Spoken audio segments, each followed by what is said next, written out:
A ver. Ujú.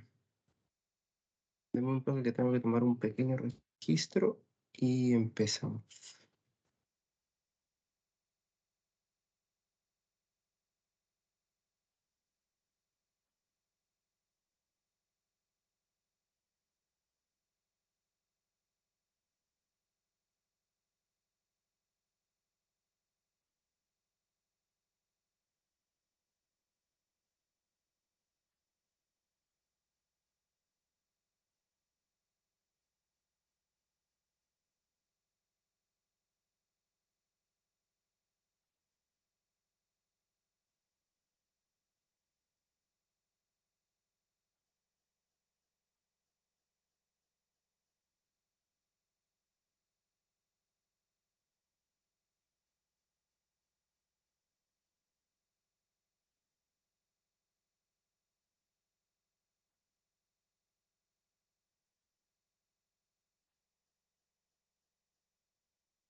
Bien, buenas tardes para todos. Bienvenidos, bienvenidos al curso de filosofía.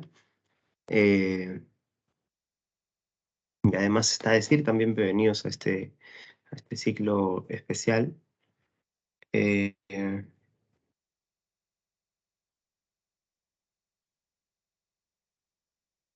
ya, donde vamos a tener oportunidad pues de hacer una especie de curso introductorio. Vamos a tener oportunidad de entrar en detalle en algunos aspectos importantes de la historia y de los problemas filosóficos, que nos acerca, de hecho, un poco, o bueno, nos acerca un poco nada más a las cuestiones vinculadas con la filosofía en general, con el amplio mundo de la filosofía, pero nos acerca bastante al modelo de la filosofía que se ve, al menos en el mundo en el mundo preuniversitario y sobre todo el tipo San Marcos, ¿no? Los estoy leyendo ahora, estoy leyendo a las personas que me están o que me saludaron, ¿sí? Sí, bueno, sí, escuché un poco algunos comentarios, por ahí escuché que alguien no estaba muy contento, ¿no? Filosofía de a la 1 de la tarde, pucha, qué pesado. Sí, bueno, buenas tardes para todos. Este, para todos, lo estoy leyendo a Carla, Fátima, Claudia, gracias a todas las personas que responden el saludo. Siempre es un gesto que agradezco mucho, que respondan el saludo y en general que respondan. Si no, dentro de pronto van a ustedes verme como algún profesor que reniega de sus alumnos y me vuelvo famoso, me vuelvo viral por mi reacción. Rafaela, buenas tardes. Shirley, ¿qué tal? ¿Cómo estás? Andrea, Rosa María, Celeste, ¿qué tal? Buenas tardes para todos en general. Sí, disculpen si no puedo seguir leyendo. El tiempo es tirano en este curso y más aún en estas circunstancias. Buenas tardes, Nayeli, Valeria, a todos en general, muy buenas tardes. Espero pues que todos estén bien, que se encuentren bien. Eh, Parte indispensable de la filosofía es que también ustedes estén en la mejor disposición para poder empezar a entender estas reflexiones, para algunos demasiado sesudas, ¿sí? Em, y obviamente que tiene que ver con, que dijo, perdón, y que tienen que ver obviamente con la vida misma, pero vamos a ver ahora eso, ¿no? A ver, me dicen por acá el que dijo filosofía, no, el que dijo filosofía, no, no, tú, ya, están discutiendo y no entendí bien la discusión, me perdí por ahí algo. Sí, buenas tardes para todos, buenas tardes, Geraldine, supongo que debe ser, sí. Bien, sí, yo no entiendo bien qué ha pasado ahí, Yanela, Camila, disculpen, que no le siga el ritmo de la discusión. Pero pueden resolverlo, no hay ningún problema. Bien, yo supongo que a estas alturas del partido probablemente haya, digamos, alguna noción ya en nosotros de lo que es la filosofía. Y si no es así, no te preocupes, que hoy día también es la oportunidad. Así, ya han empezado a debatir, Julián, así es lo que veo. este curso suele generar eso, ¿no? Antes de cualquier cosa ya empiezan las discusiones, los debates filosóficos, ¿no? No, profesor, lo que pasa es que yo me estoy riendo del chico que dijo filosofía no antes de empezar la clase y ella piensa que yo me estoy riendo de ella, pero no es así. Ah, ya entiendo, Ah, ya. no, yo solo estaba viendo de que es divertido. Yo solo dije, no, filosofía sí es divertido. Y yo no me estoy riendo también. Ya, esto se soluciona rápidamente. Al final de la clase, yo les doy un espacio para que ustedes ahí se hagan sus tiraderas, hagan un debate si quieren, hacemos una competencia, a ver, una batalla de gallos, ¿ya? Lo resolvemos hacia el final de la clase. No, mentira, chicos. Este, sí, entendí. ¿Qué pasó? Sí, a veces pasan esos malos entendidos, pero no se preocupen, no se enemisten. Quién sabe si la vida los vuelve a cruzar. Pero lo más importante sería que no vean sus caras, pues, para que no sepan que se trataron mal ahora. ¿Bien? Así que nunca enciendan sus cámaras. Muy bien. Bien, entonces, vamos a tener espacio para allá. Bueno, por lo menos en eso estamos marcando la diferencia. Acá ya empezamos de una manera distinta. Pero bueno, de hecho, voy a recurrir muchas veces a ustedes, a sus comentarios ingeniosos, chistosos, si quieren, para tratar de comprender algunas cosas, para explicárselo mejor. Entonces, siempre para mí va a ser muy importante la interacción, lo que están haciendo ahora ustedes a través del chat, sea porque están cansados, sea porque están aburridos, porque tienen ganas de hablar. Está bien en general, quizás ahora por ser primera clase, pues puedo entender también que parte del conocimiento implica esto. Em, no, somos muchos para hacer una presentación. Sí, Camila. A mí me encantaría, créeme que es algo que siempre hago cuando son presenciales y tenemos algún tiempito para eso, ¿no? Y cuando no son muchos alumnos, pero ya, pues como pueden ver, la situación no nos lo permite. A ver, a todo esto. Sí, no, es imposible. Me había olvidado de... Sí, hasta que se terminen de presentar. No, increíble. Imaginando que cada uno se presente simplemente en 5 segundos. Suponiendo, ya, digamos 10 15 segundos, imagínense nada más. Mía me pregunta, ¿podemos debatir o de qué se trata? Bueno, a ver, ¿cómo ponerlo? Eh, una explicación amable sería decir que el curso de filosofía tendría que tener estos espacios para eso precisamente, ¿no? Más que para debatir, para animarnos a pensar sobre algunas cuestiones, ¿no? Que deberían, o que no deberían interesarnos quizás, pero que nos terminarán interesando porque son cuestiones muy humanas, ¿no? Tienen que ver con problemas vinculados al ser humano. También problemas de actualidad incluso.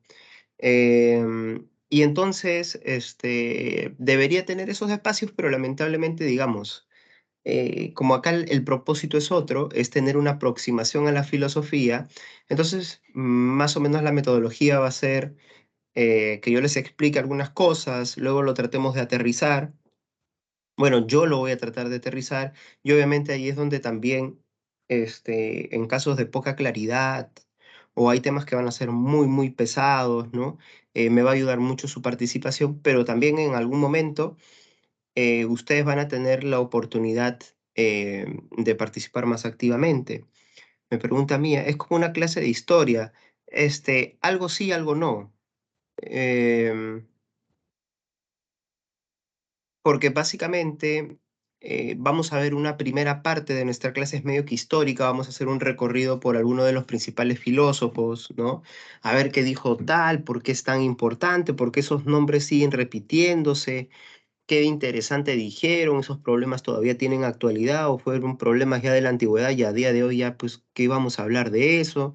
O sea, ahí está la parte histórica, pero vamos a ver que la filosofía también tiene disciplinas y entonces eso quiere decir que nosotros tenemos que enfocarnos en problemas determinados. Cada disciplina tiene sus propios problemas. Por ejemplo, ¿no? Un problema podría ser, soy, o sea, digo, para cualquiera de ustedes se hace una pregunta identitaria, ¿no? ¿Soy o no soy una persona agradable para los demás? ¿No? Y si dentro de lo agradable para ti lo más importante es resultar agradable físicamente, entonces te preguntas, ¿soy o no soy bello, bella, guapo, guapa, etcétera, como quieras considerarte? Y esas y esas cuestiones, ¿no es cierto?, te pueden llevar a una pregunta más profunda, filosófica, si tú quieres. Como por ejemplo, pensar, ¿qué es lo que determina entonces que sea finalmente bello o bella? Que otra persona me lo diga desde sus patrones de belleza. ¿Y cuáles son sus patrones de belleza? ¿Se los inventó? ¿Se los pasó su familia? ¿O es su sociedad la que le dijo qué es lo bello, qué es lo feo? ¿O es el tiempo en el que se vive? Es la época lo que determina la belleza. Hoy en día vemos lo que es la belleza, ¿no es cierto? Eso es un problema, así es Mariano. Mariano se nota que ya tiene una iniciación filosófica. Eso ya es un problema estético, ¿no es cierto? Y eso por eso se va a encargar la disciplina que se llama la estética y por eso vamos a hablar de disciplinas en una segunda parte del curso. Vamos a dividir entonces el curso como que en dos, una parte histórica y otra disciplinaria, ¿sí? Pero permítanme antes que nada presentarles a la filosofía y lo que es la filosofía, ¿sí? Vamos a empezar. Este, sobre la dinámica. Chicos, muy rápido, ¿sí? Por favor, si alguno tiene una consulta, siempre lo va a poder escribir por el chat.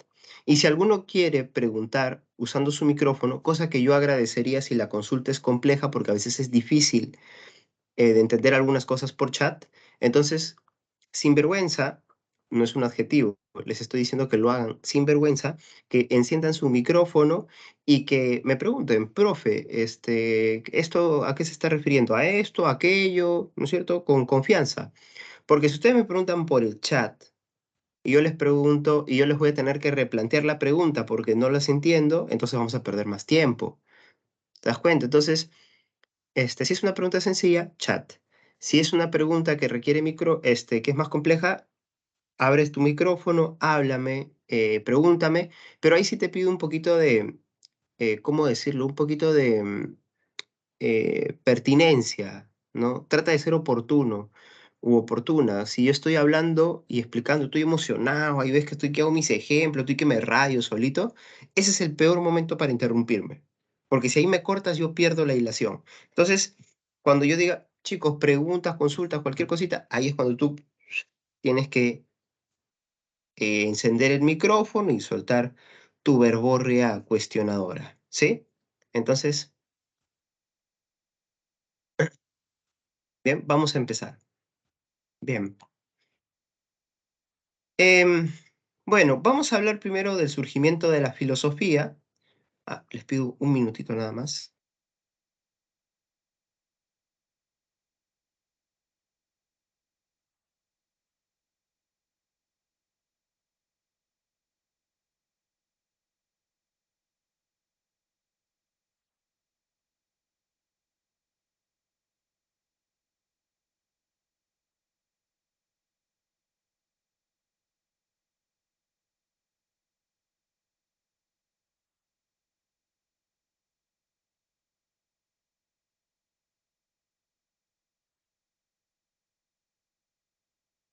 Bien, entonces, lo que les decía más o menos, ¿no? A ver, vamos a entender para empezar la filosofía como un proceso reflexivo, ¿sí? Vamos a entenderlo como un ejercicio, como una actividad. Entonces, obviamente es un curso, ahora como lo estamos viendo, pero no es un curso en sí, es una actividad. Como ustedes ven historia, ¿no es cierto? Y lo que estudian historia es producto de la actividad de los historiadores, vamos a ver la actividad de los filósofos. ¿Qué es lo que hicieron? ¿Qué se plantearon? Bueno, el término filosofía ya nos sugiere algo. Porque etimológicamente el término filos en griego significa amor y sofos significa sabio y sofía significa sabiduría. Entonces decir filosofía es amor a la sabiduría. Y decir filos sofos quiere decir que es el que ama el saber. ¿sí? El que ama el saber. Entonces, la pregunta que nos podríamos hacer acá es, ¿qué era lo que querían saber estos primeros filósofos? ¿Qué era lo que les interesaba? Bueno, este término para empezar parece que fue usado por primera vez por Pitágoras. Como ustedes saben, Pitágoras, algo así como el padre de la filosofía no es, pero es uno de los primeros filósofos y además también es uno de los primeros grandes matemáticos que va a tener el mundo occidental, ¿no? Ustedes incluso en algún momento hablarán o hablan del teorema de Pitágoras. En algún momento de su vida se lo tienen que cruzar, quieran o no. Entonces, ¿qué era lo que decía, pues, el buen Pitágoras? Bueno, se cuenta la anécdota, o cuenta alguna anécdota, que algún rey griego una vez lo invitó a Pitágoras. Y así como hoy en día, pues, uno prende la tele, uno mira series, uno mira un anime, ¿no? Para divertirse, como antes no había eso, los reyes invitaban a hombres sabios, a veces a poetas, para que expongan su arte. Entonces lo invitaron a Pitágoras y el rey le dice, oye Pitágoras, tú que eres un sofos, un sabio, dinos, ¿qué es lo que sabes? Y Pitágoras dijo lo siguiente, yo no soy un sofos, yo soy un filosofos. O sea, yo no soy alguien que ya sabe algo, o yo no me caracterizo por el conocimiento que tengo, sino me caracterizo por la búsqueda de conocer. Yo quiero conocer algo. Eso es lo que me caracteriza a mí, según Pitágoras, ¿no? Este es el sentido de la filosofía, porque el sentido de la filosofía es tratar de buscar respuestas, aunque no necesariamente se encuentren. Entonces, aquí ya está un primer gran problema, ¿sí? Profe, si no se encuentran respuestas, entonces ¿para qué se busca? Porque la verdad es que no se encuentren respuestas, sino que se encuentran respuestas, pero que son provisionales. O sea, no son definitivas, no son ahora y para siempre. Ya encontré la respuesta a esto, se resolvió muy bien.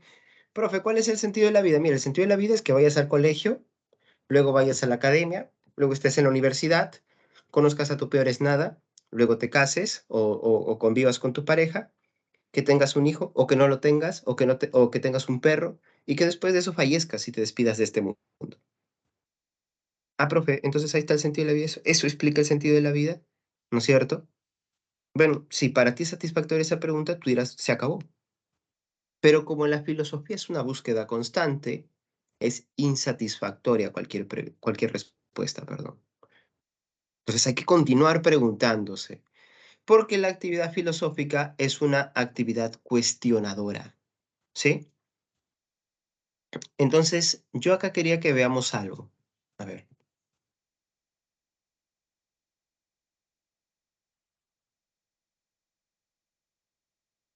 espérame un ratito,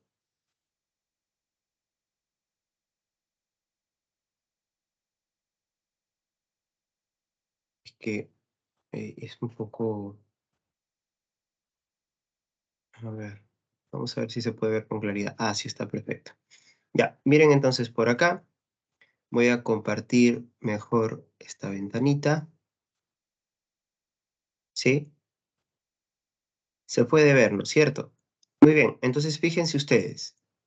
Nosotros, normalmente cuando presentamos esta clase del origen de la filosofía, así, a ver, ¿me confirman si se me escucha o no se me escucha? Sí se Para, escucha, profesor. ya, gracias Génesis. Ahí te recomiendo algo, Valeria o Yasmín. No te preocupes, ¿ah? Con total confianza. Cuando no escuchen, ustedes digan, profe, no escucho, alguien más escucha, pregunten nomás por el chat. Porque a veces pasa que yo también me muteo o me quedo en silencio por algún motivo. Entonces, con confianza escriban, ¿ah? Y lo que te recomiendo ahí más bien, ¿quién me escribió? Quién dijo que no se escuchaba? Ah, ya, Valeria. En todo caso, lo que puedes hacer es salir un toque a la reunión, volver a entrar y a veces ya se corrige.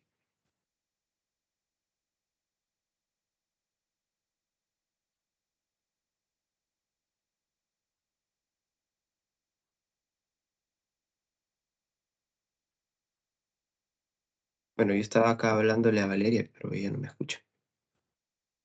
Tenía que escribirle. Ratito, chico.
Ya disculpen, a ver,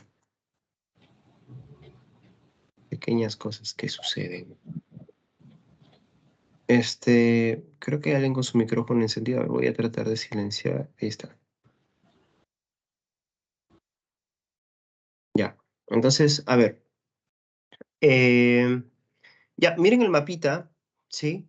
Y bueno, hay que establecer que el punto de partida geográfico de la filosofía es indefectiblemente Grecia, ¿no es cierto? Donde vamos a encontrar estos personajes que aparecen en los cuadritos o al costado de los cuadritos, como, digamos, aquellos que van a ser los principales filósofos, siendo la etapa más antigua los que están con cuadritos amarillos, ¿sí? Se considera normalmente que el primer filósofo fue nuestro amigo Tales de Mileto, ¿sí? Y lo que sucede normalmente es que tener un registro exacto puede volverse un poco complicado, pero hay que reconocer que Tales tuvo sus discípulos y por ahí permitió el desarrollo de la filosofía tal y como la entendemos hoy en día.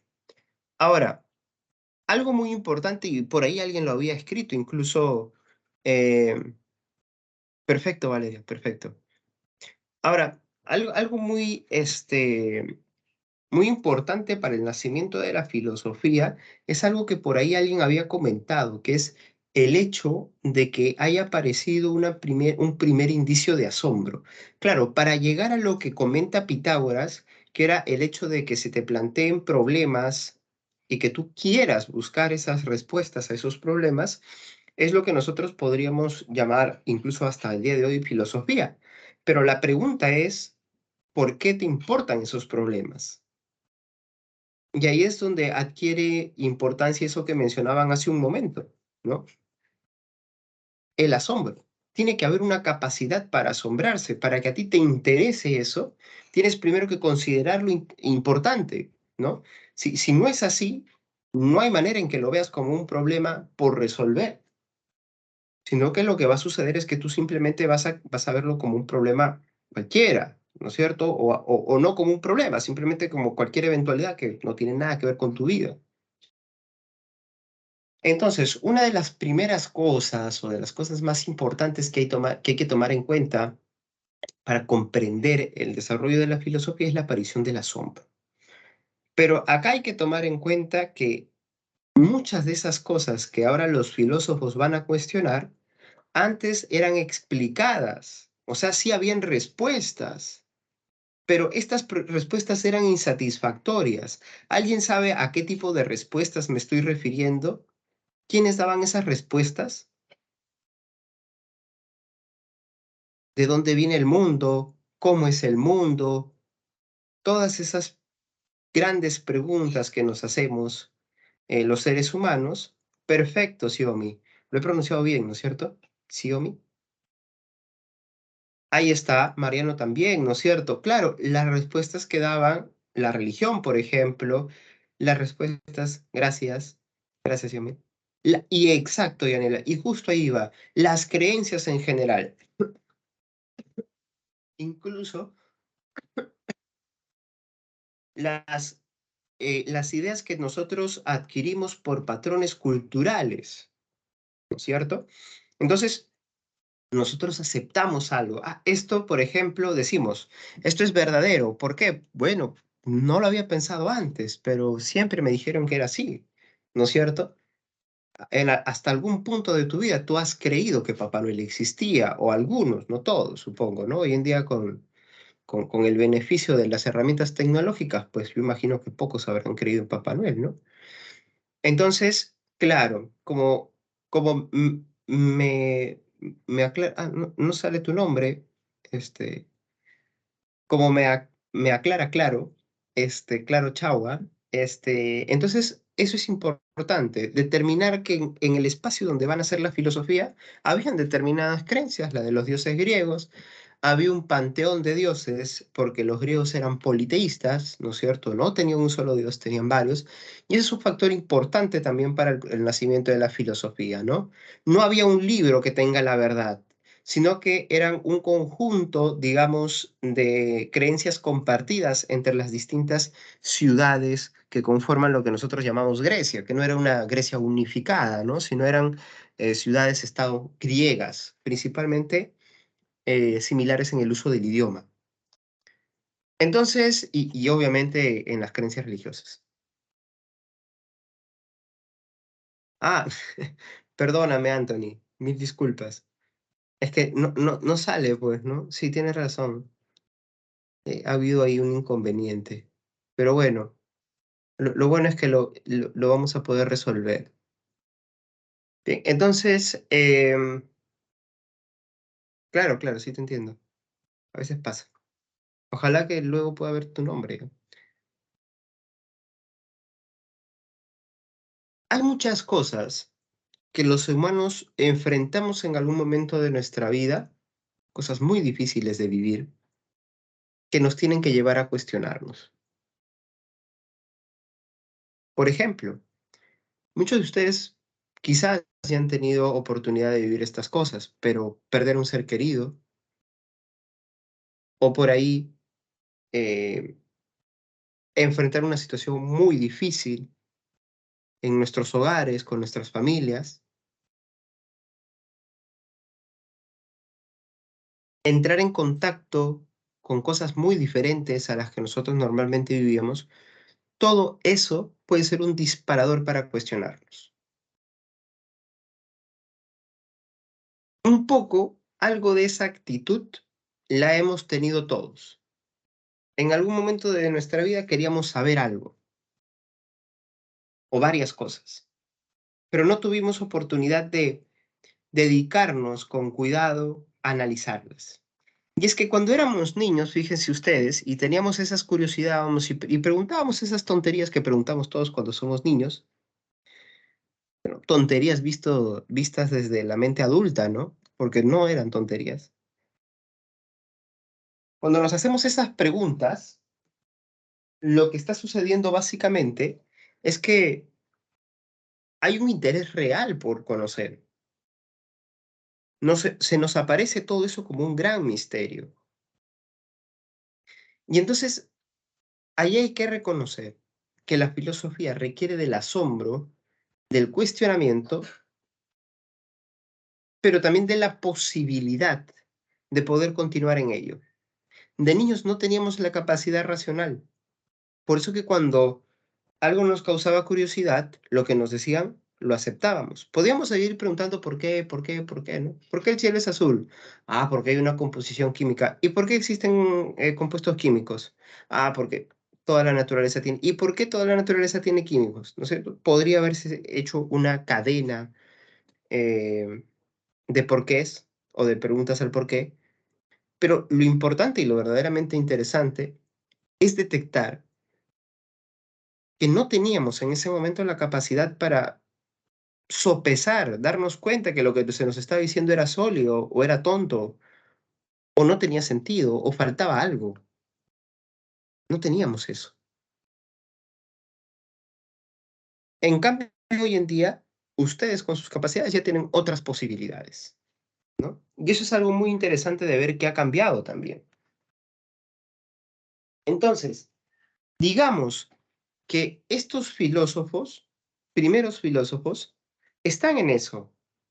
Oye, qué curiosidad. Voy a preguntarle a alguien, a ver, ¿de dónde sale el mundo? Ah, mira, no, pues es que los dioses, primero los titanes y luego los dioses olímpicos, han tenido ahí unos problemas, ¿no es cierto? Se pelearon, ganaron los dioses olímpicos, ahora ellos son los que mandan, y ellos son ahora los que nosotros tenemos que rendirle culto. ¿Suena que tiene sentido eso? Para algunos sí, para la mayoría de griegos tenía, para ellos ya no tanto. Para estos filósofos Tales, Anaximandro, Anaxímenes, esos grandes nombres de la filosofía antigua, ya no tiene mucho sentido esas explicaciones. ¿Los dioses? No, hay otro tipo de respuestas. Ellos ahora quieren respuestas más, vamos a ponerlo bajo este término, racionales. Algo que puede explicar desde mi razón por qué las cosas son como son hoy en día, ¿no? Entonces, eso se vuelve extremadamente importante cuando queremos entender la filosofía. Es una actividad, vamos a hacer un pequeño resumen hasta acá. Es una actividad cuestionadora que nace de un interés por responder a preguntas, por eso es cuestionadora, pero que se envuelve en una dinámica de preguntas constantes, ¿sí? Una dinámica de preguntas constantes. Y ahí es interesante saber también cómo han definido a la filosofía otros filósofos, ¿no? Por ejemplo, aquí ustedes en la diapositiva están viendo a dos filósofos separados por milenios, ¿sí? De un lado tenemos a Aristóteles, padre de casi todas las ciencias antiguas, ¿no es cierto?, a la izquierda, y a la derecha tenemos a nuestro amigo Ludwig Wittgenstein, un filósofo del siglo XX, de 1900 y tantos, ¿no? Inicios del siglo XX. Conocido por replantear la filosofía desde la importancia que tiene el lenguaje para el filosofar. Entonces tenemos estos dos filósofos. ¿Qué dice Aristóteles? Mira su definición de filosofía. Y es que la filosofía es tan problemática que los filósofos ni siquiera se ponen de acuerdo en la definición de lo que hacen. ¿Bien? Vamos a leer las dos definiciones o vamos a revisarlas. Un ratito.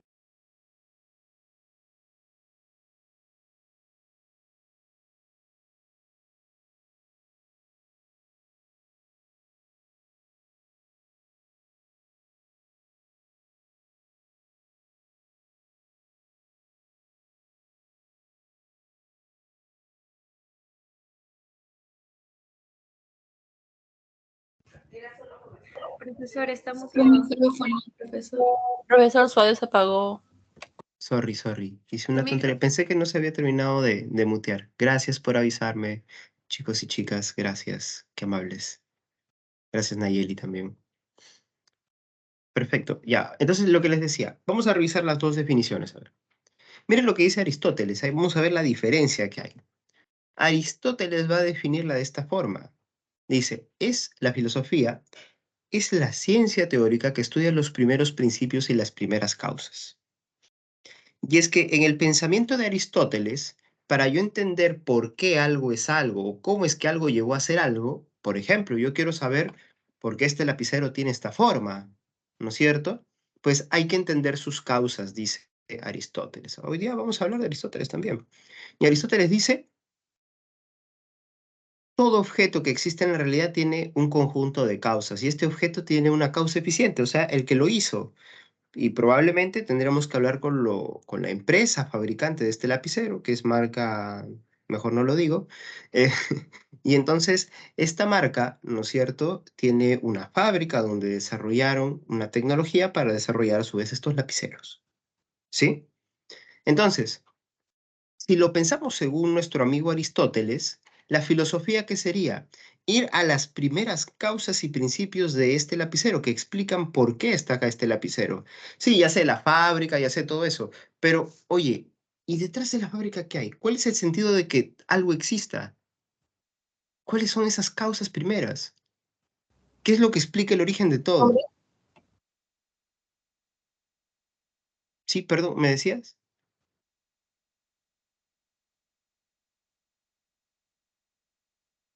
Porque finalmente ¿no es cierto? Lo que nosotros vamos a buscar, ¿no es cierto?, es la cuestión de fondo en filosofía. Porque las causas específicas, de eso se encargará la ciencia. Pero la filosofía, ¿de qué se va a encargar o qué le preocupa?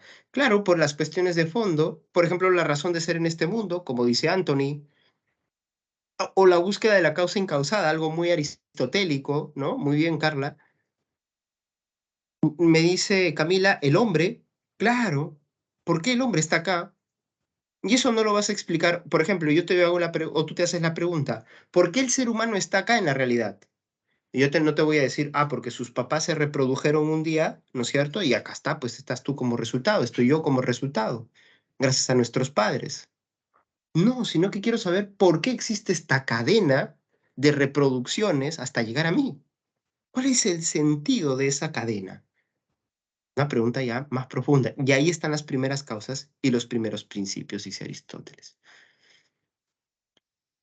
Claro, ¿no? Un poco en términos de Andrea dice, para hacer crítica de cómo pudieron hacer el lapicero y qué funciones puede hacer. Claro, Aristóteles lo pone también en esos términos, va a decir, todo tiene un fin, o sea, una función que cumplir, ¿no?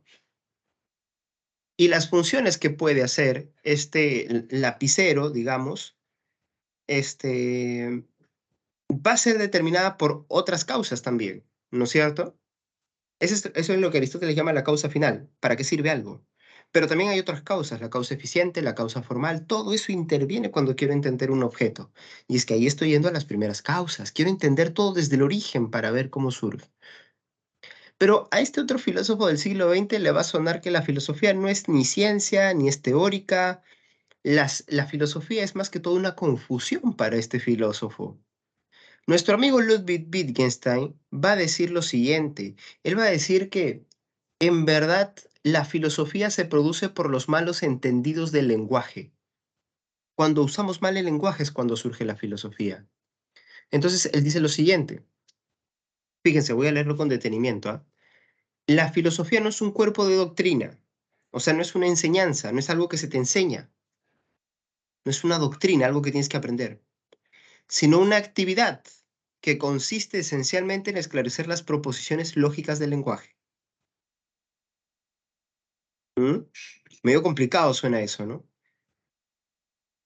Lo que pasa es que para Wittgenstein, como te dije, muchos de los problemas que existen en la filosofía no son más que malos usos del lenguaje. Por ejemplo, ¿cuándo se usa bien el lenguaje según Wittgenstein? Cuando hablas de las cosas que ves. Preguntarte por qué este lapicero es de esta forma tiene sentido, porque estás preguntando por una cosa que ves. Pero en cambio, si tú te preguntas algo como, ¿existe o no existe el alma? Profe, yo creo que existe el alma por tal. No, profe, yo pienso que no existe el alma por tales razones. Muy bien, qué bonito debate. Pero ¿qué diría Wittgenstein? ¿Ese debate tiene sentido? No, porque no has visto nunca el alma. ¿Dónde está el alma? A ver, ¿en qué parte de la realidad has visto tú un alma? ¿Lo has encontrado alguna vez? Según Wittgenstein, como no encuentras algo en la realidad, es algo de lo que no puedes hablar. Entonces, ¿a qué se tiene que dedicar la filosofía hoy en día? Dice Wittgenstein. La filosofía lo que tiene que hacer es esclarecer el lenguaje, la forma en que se usa el lenguaje, para ver cuáles son verdaderos problemas filosóficos y cuáles son malos usos del lenguaje. A eso se tiene que dedicar hoy en día la filosofía. Bien, pero fíjate la distancia, ¿no? O sea, Aristóteles diciéndote, vamos al fondo de las cosas. Ahí es donde hay que ser, digamos, más especulativos. ¿Y qué te dice Wittgenstein? ¿Aguanta? No, no, no. Se trata de más bien evitar ser muy especulativos si es que no tiene sentido, si es que no estamos hablando sobre algo que se puede aterrizar en la realidad.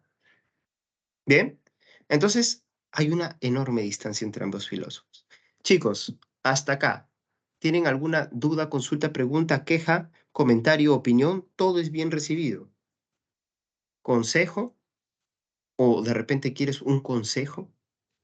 ¿Una recomendación? ¿Musical? ¿Amorosa? ¿Amical? ¿Consejos para dormir bien? Consejo, me dice Andrea. Muy bien, te doy un consejo, Andrea. Un primer consejo que les voy a dar. Ya, vamos a englobarlo ahí como consejo recomendación. Piensa mal y acertarás.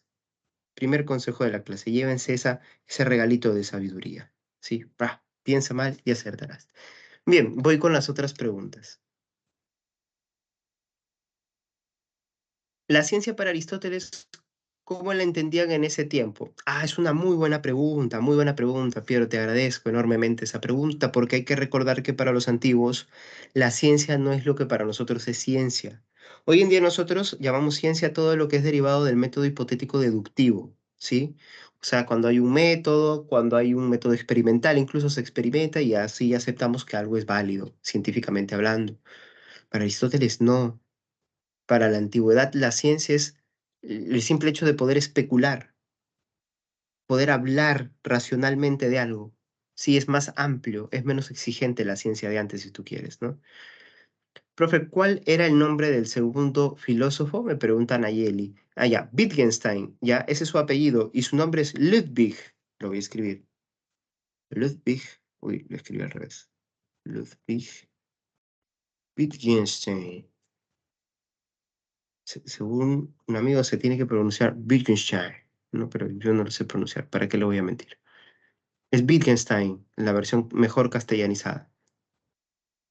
Bien, a ver, me pregunta Mía. La filosofía no es un todo, sino el resultado de varios pensamientos distintos de personas que se preguntaron cosas que otros no se dan cuenta. Sí, es una forma de decirlo.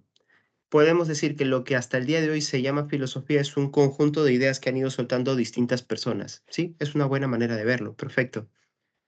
Una manera sencilla de verla, sí. Muy bien, Mía.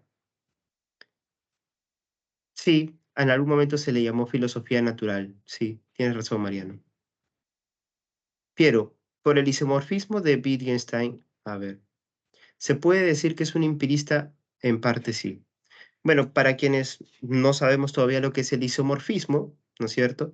Em, Tal y como lo está planteando Sebastián, el isomorfismo es la teoría del lenguaje donde se nos dice, o la famosa teoría figurativa del lenguaje, donde se nos dice que el lenguaje lo único que tiene que hacer es registrar hechos.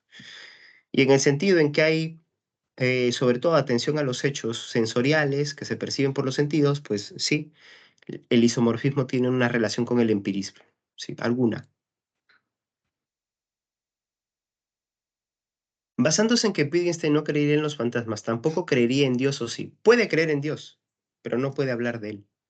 Una cosa es creer. Yo puedo creer, por ejemplo, que alguien me quiere.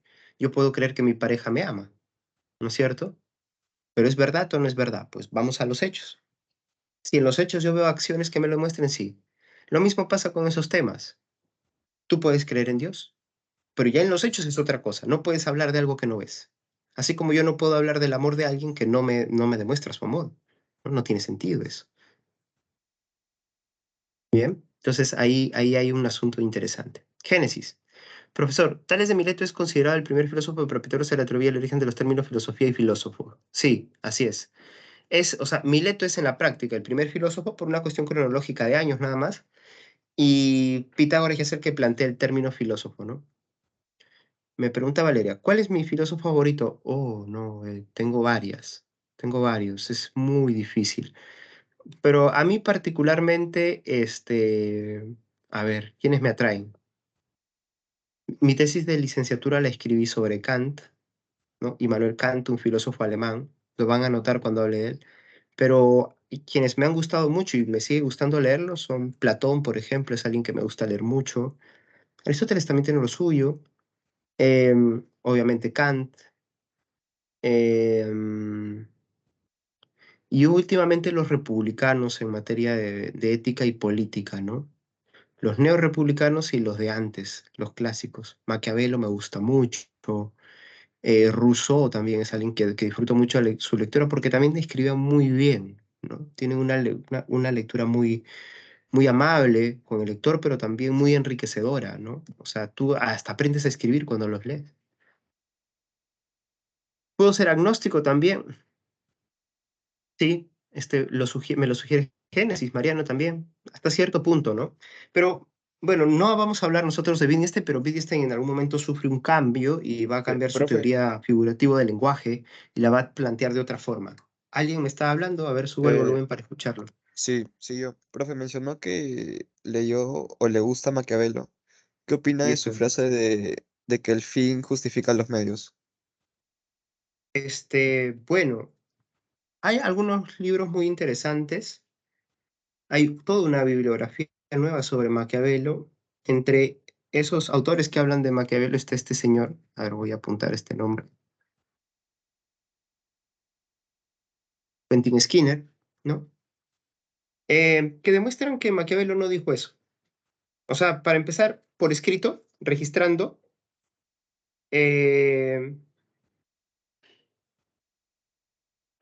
ahora respondo esas dos últimas preguntas que quedan ahí, ¿sí? Y cerramos hasta ahí el ciclo de preguntas para seguir avanzando. Pero sí, se tenía mucho esta idea, ¿no? Del fin justifica los medios. Y la pregunta es, ¿cómo surgió este mito en torno a Maquiavelo de que dijo que el fin justifica los medios? Bueno, un poco su pensamiento parecía encaminar hacia ello, pero nunca lo llegó a decir. Lo que sucede es que el libro más famoso de Maquiavelo, El Príncipe, eh, en algún momento fue leído por un señor que puso en una nota al pie de página, el fin justifica los medios, ¿no?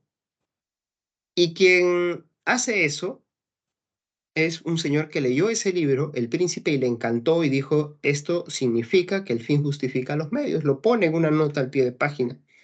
Si no me acuerdo, es a propósito del libro 6 o del capítulo 6 del Príncipe. Y ese señor es Napoleón, Napoleón Bonaparte. Y a partir de ahí se difunde esta interpretación de Maquiavelo. Pero Maquiavelo no tiene solo El Príncipe. Maquiavelo tiene otra obra que se llama Los discursos sobre la primera década de Tito Livio, y ahí Maquiavelo habla de lo que él piensa que es una buena sociedad. O sea, una cosa es lo que tenemos que hacer cuando estamos en una situación crítica. En una situación crítica que tenemos que hacer, darle todo el poder a una persona para que nos salve de esa situación crítica. Pero en los discursos sobre la primera década de Tito Livio dice, ¿y cuando no estamos en una situación crítica, qué hacemos para vivir bien? Pues ahí no hay que tomar decisiones extremas, hay que tratar de más bien ser prudentes para vivir en paz. O sea, él acepta la forma republicana, pero de esto hablaremos más adelante. Entonces, y esa fama que se gana luego todo Maquiavelo, con- como esta frase que se le suele atribuir, es producto también de un debate que luego van a tener autores posteriores, ¿no? Y es principalmente la Iglesia Católica quien va a atacar a Maquiavelo, ¿no? Y le va a crear toda esta fama. ¿Por qué? Porque, bueno, por varias razones, ¿no? Porque Maquiavelo en sus libros dice que la Iglesia Católica no puede tener poder para empezar, ¿no? Quienes se tienen que organizar son los estados, no la Iglesia. O sea, él está en contra de la intromisión de los aspectos religiosos o las instituciones religiosas en las cuestiones de Estado. Otra razón también es que Maquiavelo pensaba que el príncipe no tiene que ser buenito, porque si alguien es buenito moralmente hablando, o sea, un buen cristiano, y llega al gobierno, todos lo van a pasar por encima, dice Maquiavelo. Inevitablemente un buen gobernante, dice Maquiavelo, a veces tiene que mentir, a veces, no digo siempre, ¿ah? A veces tiene que mentir, a veces tiene que usar la violencia, a veces tiene que hacer alguna cosa, pero este es el detalle, no porque él quiera o no porque a él se le antoje, sino pensando en el bien o en el beneficio de la comunidad. Cuando él habla del uso de la violencia, él habla sobre todo de la violencia para defenderse de enemigos externos. Entonces ahí a veces hay que obligarnos a todos a coger las armas para defendernos, porque si no nos defendemos, viene una potencia de fuera y nos aplasta. Nadie quiere ir a la guerra, pero si es inevitable, hay que defenderse. A ese tipo de decisiones se refería Maquiavelo, ¿no? En El Príncipe. Pero bueno, entonces, eso es lo que podría comentarte sobre Maquiavelo. Quentin Skinner, después sí es una frase sacada o deducida supuestamente, pero creo que es un poco malintencionada respecto de la obra de Maquiavelo, ¿no? Y todavía no se libra de ese estigma Maquiavelo, ¿no? Porque hoy en día el término maquiavélico se usa para alguien que trama planes así, ¿no? ¿Cierto? Medio, medio diabólicos o malintencionados. Em, por eso que hoy los que estudian a Maquiavelo y que lo quieren reivindicar no usan el término maquiavélico. Ellos son maquiavelianos, dicen. Que este es el verdadero Maquiavelo, no el que nos han legado la historia deformada, ¿no? A ver, profesor, disculpe, ¿qué libro de filosofía me recomienda, lo cual nos ayude a profundizar más en el tema? Si se trata ya de profundizar un poquito, a ver, vamos a decirlo. hay uno que se llama Historia del Pensamiento Filosófico y Científico. Sí, uy. Disculpen, no estoy poniendo las tildes por una cuestión de mi teclado, sí. A veces sale, a veces no sale. Esto es Reale y Sartori, si no me equivoco, son los autores. Bien. Esa es una buena manera creo, es un libro de 3 tomos, es un libro extenso, pero lo encuentran virtual, si navegan un poquito y si saben buscar este tipo de cosas, lo encuentran y van a ver ustedes el índice. Entonces, ¿tienes alguna duda? ¿Quieres saber más de Aristóteles? Vas al capítulo de Aristóteles y vas a poder profundizar un poquito más. A ver. Sí, sí, Anthony. Él plantea la teoría de los mundos. Ahora vamos a ver cómo lo incorpora el cristianismo. La frase está también, pero básicamente sería si los medios son lícitos, claro, porque pues el principio lo necesario para vencer y mantener el Estado y los estados y los medios que utilice siempre serán considerados honrados. Perfecto, sí, es eso, mía. Eso es lo que dice en resumen Maquiavelo, ¿no? O sea, el buen príncipe es alguien inteligente que sabe usar el poder, la violencia y todo en favor de las personas, o sea, de su comunidad.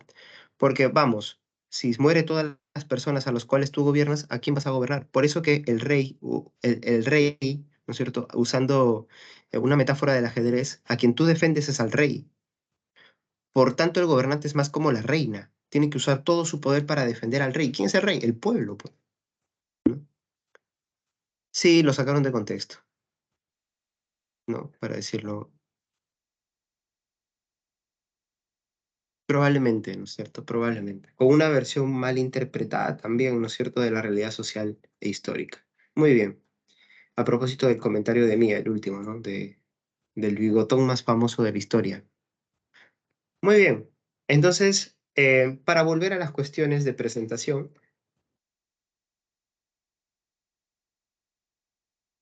hablemos entonces de esas características que debe tener la actitud filosófica. ¿Por qué se caracteriza la filosofía? Pues principalmente se va a caracterizar por ser racional. No, creo que no aparece acá, pero racional quiere decir que se usa la razón, ¿sí? Y ya no cualquier otro elemento para explicar la realidad. Segundo, que es totalizadora. Quiero decir que abarca toda la realidad. No es que la filosofía, como en el caso de la ciencia, me interesa este pedacito de la realidad, voy a investigarlo y acá voy a dedicar toda mi vida. No, la filosofía es todo. Quiero entender todo. Hay que buscar la máxima generalidad. Entonces, por eso, cuando vas viendo problemas cada vez más profundos, también son más generales y vas abarcando cada vez más cosas. Segundo es, la filosofía o la actitud filosófica es crítica. Quiere decir que se discuten las supuestas verdades y esas supuestas contradicciones que existen, ¿no es cierto? Entonces, cuando se recibe una respuesta, ¿qué es lo que hace un filósofo? Inmediatamente, a ver, acá hay errores. Por eso es crítica. Se da cuenta de cuáles son los errores, contradicciones que se presentan en las respuestas. Tercero, es problemática, porque constantemente está planteando problemas. Y esto es algo que hay que recordar. En filosofía no existen temas. En filosofía existen problemas. Profe, el tema que vimos la semana pasada, ya, te puedo entender. Ahí te puedo entender. Pero el tema está referido a un problema. ¿Cuál problema? El problema de la verdad, el problema del bien, el problema de la belleza, el problema de qué es el ser humano, el problema de cuántas realidades existen, en cuántas dimensiones podemos dividir esta realidad si es que existe una, ¿no? Entonces, son problemas. Y cuando alguien quiere dar respuesta a algunos problemas, lo que suele suceder en filosofía es que genera otros problemas. En algún momento Kant quiso resolver una discusión que había entre racionalistas y empiristas. Dio su respuesta y generó todo otro campo de filosofía en el campo del conocimiento, que es la nociología. Le discutieron todas sus respuestas a Kant. Y es eso, así es la filosofía, tiene una dinámica de problema, problema, problema, problemas, uno tras otro. Y por último, la filosofía es radical. El término radical viene del término raíz, y eso quiere decir que la filosofía va a la raíz de los problemas. Hay eso que no entiendo, eso lo quiero entender. ¿Bien? Entonces, lo que nosotros vamos a ver es que ahí lo que nosotros debemos decir de la filosofía es que la filosofía tiene una preocupación por responder a cuáles son esos elementos que fundamentan la realidad. ¿Sí? Muy bien. Ahora hablemos rapidito de las disciplinas filosóficas. ¿Qué disciplinas filosóficas existen? ¿En cómo se dividen esos problemas? Bueno, para empezar, existe un campo que se llama la ontología y acá la principal preocupación es ¿qué es el ser? O sea, la pregunta es ¿por qué existen las cosas? Todo cuanto existe, no solo el ser humano. ¿Por qué existe y más bien no existe? ¿Nunca se te ha pasado a ti por la mente esa pregunta? O al menos esa sensación, esa angustia. Decir, uy, ¿y qué sentido tiene todo esto? ¿Y si estoy en un sueño en verdad? ¿Y si es una simulación? Porque a veces la vida parece perder sentido, por mucho que tú te esfuerces en darle sentido. Tienes una buena familia, más adelante tendrás una buena carrera, un buen trabajo, una buena pareja, unas buenas mascotas. Y aún así en algún momento puedes decir, uy, ¿qué sentido tiene esto? Claro, algo así, ¿no? Algo como lo que plantea Matrix o la Matrix. Incluso, hoy en día hay series que usan mucho eso. Oye, ¿y si estamos en verdad en una simulación? ¿Han visto Ricky Morty? ¿Sacan Ricky Morty? ¿Por ahí alguien ha visto en algún momento de su vida? Yo, profe, sí, sí lo saco. Ahí está. Al igual que Renzo, al igual que Annie, ¿no es cierto? Y ahí hay un capítulo, ¿no es cierto? O varios capítulos. Por ejemplo, hay un capítulo el de los simuladores, ¿no? Esta raza alienígena que le gusta apoderarse de planetas, ¿no es cierto? Cuando, claro, el mejor día de su vida es una simulación, de- el de Morty, ¿no es cierto?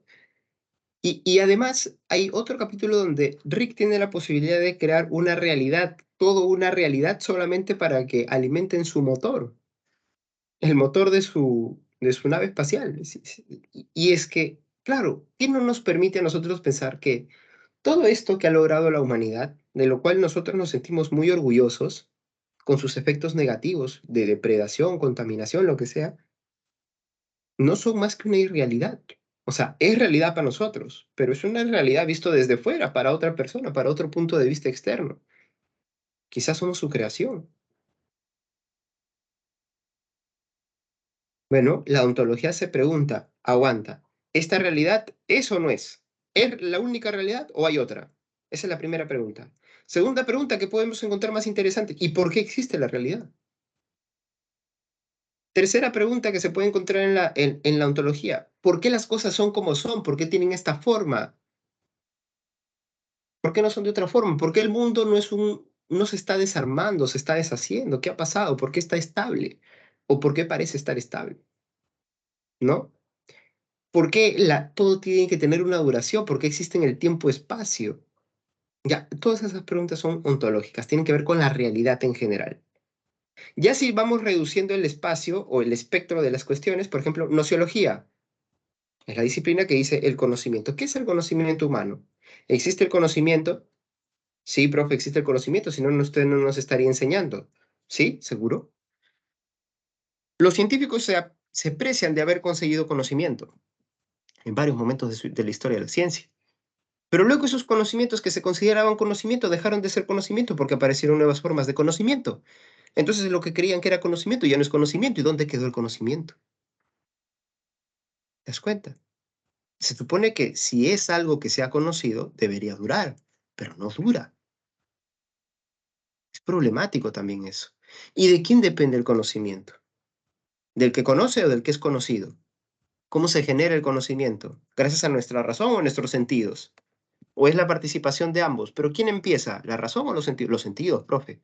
Ah, no, van a haber unos señores, los racionalistas van a decir, no, empieza por la razón. Vamos a ver qué argumentos tienen. La epistemología se preocupa por el conocimiento, pero solo científico. ¿Por qué es, no es cierto, la ciencia tan importante hoy en día? El conocimiento científico sí es real, o sea, quiero decir, sí se puede considerar duradero. Todo lo que es ciencia necesariamente tiene que derivarse de un método. Ahí está, hay algunas cuestiones.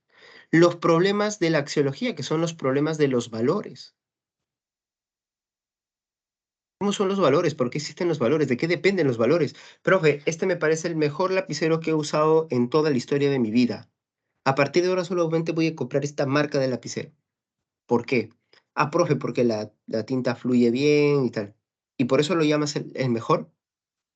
Entonces es el mejor hasta ahora, digamos. Porque puede que conozcas uno mejor. Claro, definitivamente, profe. O sea, el mejor hasta ahora. ¿Y de qué dependen esos valores? ¿Por qué valoras tanto la utilidad? Profe, porque se trata de un lapicero. O profe, porque de repente me parece que es más útil, pero puede haber otro método de escribir más útil. Los valores, ¿de quién dependen? ¿Del sujeto o del objeto? ¿Valoro bien este lapicero porque es él el que escribe bien o porque me es útil? Y yo como sujeto lo valoro a él. Profe, es que el sujeto es el que genera los valores. ¿Así? Hay una escuela, el objetivismo, que dice, no. Los objetivistas van a decir, es el objeto el que tiene el valor. Ah, tú dices que es el sujeto el que da un valor, entonces derrumba tu casa, pues. Derrumba tu casa y ponte a vivir en ella, a ver. No, es que los valores están en el objeto, dicen ellos, ¿no? Y luego tenemos las cuestiones éticas, que son solamente de acuerdo a determinado tipo de valores, que son los valores vinculados con el bien, principalmente con el bien, ¿no? Pero también la justicia, la honestidad, etcétera. La felicidad, un problema tan importante para el día de hoy, ¿no? ¿Qué es lo que hace que algo sea bueno? ¿Qué es lo que hace que una vida sea considerada feliz? Todo eso lo vamos a ver en ética. Y en filosofía política vamos a ver los problemas vinculados con la organización del Estado. ¿Cómo es que podemos lograr algo a través de la unión de los seres humanos? Bien. Entonces, el día de hoy también tenemos que concentrarnos en este periodo que vamos a llamar filosofía antigua, periodo que se va a dar entre el siglo 6 antes de Cristo y el 5 después de Cristo, un periodo antiguo, que va prácticamente desde el periodo de los presocráticos, o sea, los primeros filósofos, hasta el periodo de los romanos o el periodo de la filosofía latina. A ver, he visto algunas cuestiones por ahí que me han estado comentando, así que voy a leer rapidito, ¿sí? Se podría decir que los científicos son un tipo de filósofos, ya que se crean problemas y los resuelven. Diferencia que ellos le ven un lado científico, más o menos, ¿sí? Creo que finalmente lo que diferencia es el hecho de que, primero el método, ¿no? ¿Cómo lo hacen? Para los científicos es muy importante tener un proceso ordenado de pasos. Para el filósofo no. Segundo, para el científico es importante llegar a una respuesta específica. Para el filósofo no. Bien. A ver, mira, es como la vida misma. Si no le das un sentido, no lo tendrás. Sería como vivir muerto si no te propones metas. Es cierto. El sentido de quién depende, ya lo vamos a ver. Profesor, ¿y el dogmatismo? Ah, ahí depende, estrella, a qué nos refiramos. Nos estamos refiriendo con dogmatismo. Por ejemplo, Mariano dice es la antítesis de la filosofía. ¿A qué se refiere? A que si la filosofía es crítica, no puede ser dogmática, ¿no es cierto? Muy bien, pero lamentablemente todos tenemos que partir de algo. Todos tenemos que aceptar algo para a partir de ahí recién empezar a especular y a cuestionar lo demás. De hecho, hay un problema, el problema del conocimiento en el campo filosófico de la nociología. Se discute, ¿es posible o no es posible conocer? ¿Ustedes qué dicen? ¿Es posible o no es posible conocer? La mayoría, ¿qué diría? ¿Qué diríamos todos? ¿Puede el ser humano o no puede conocer?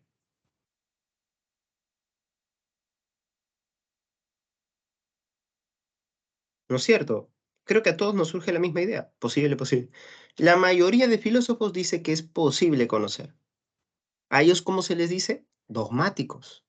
Porque parten de esa idea, parten de la idea de que podemos conocer. Pero hay otros que van a decir, esos son los escépticos.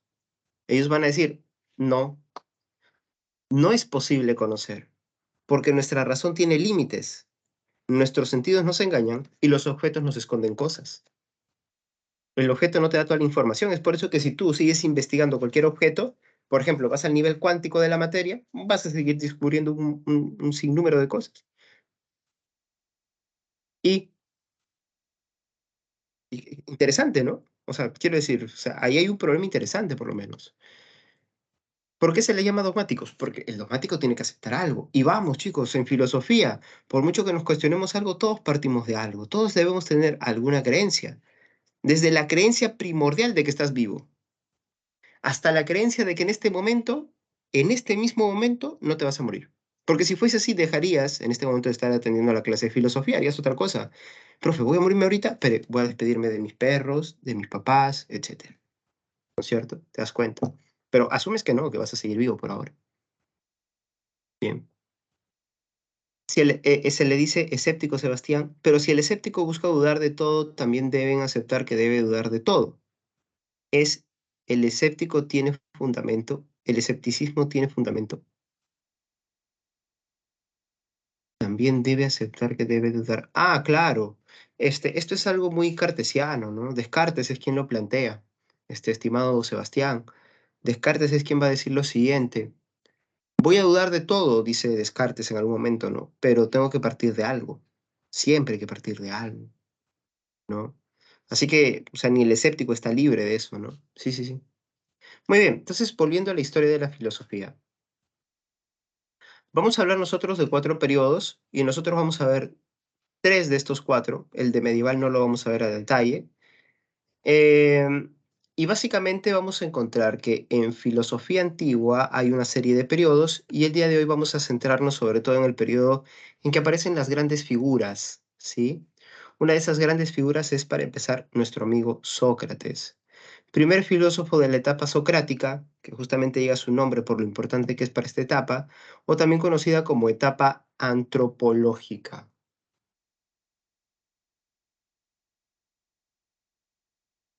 Sí, vamos a ponerlo como periodo antropológico.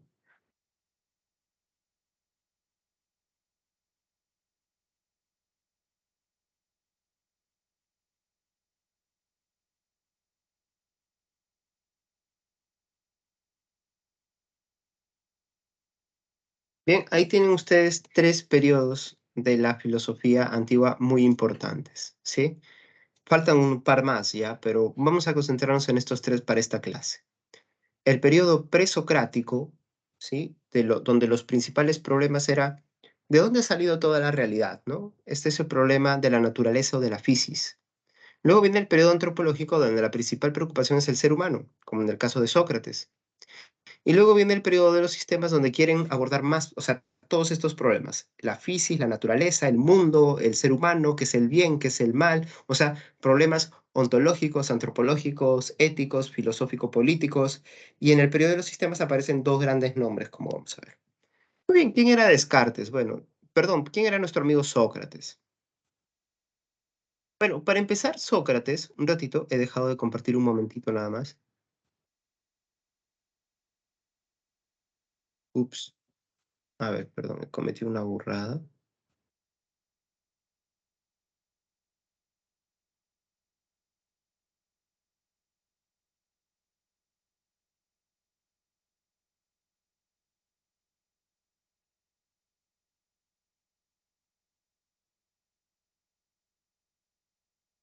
Bien, a ver, ¿qué es lo que plantea Sócrates? Bueno, Sócrates aparece en un momento donde Atenas se había democratizado más, porque estaba en un proceso de democratización, y lo que sucede es que Sócrates empieza a preocuparse por cosas que antes no preocupaban tanto.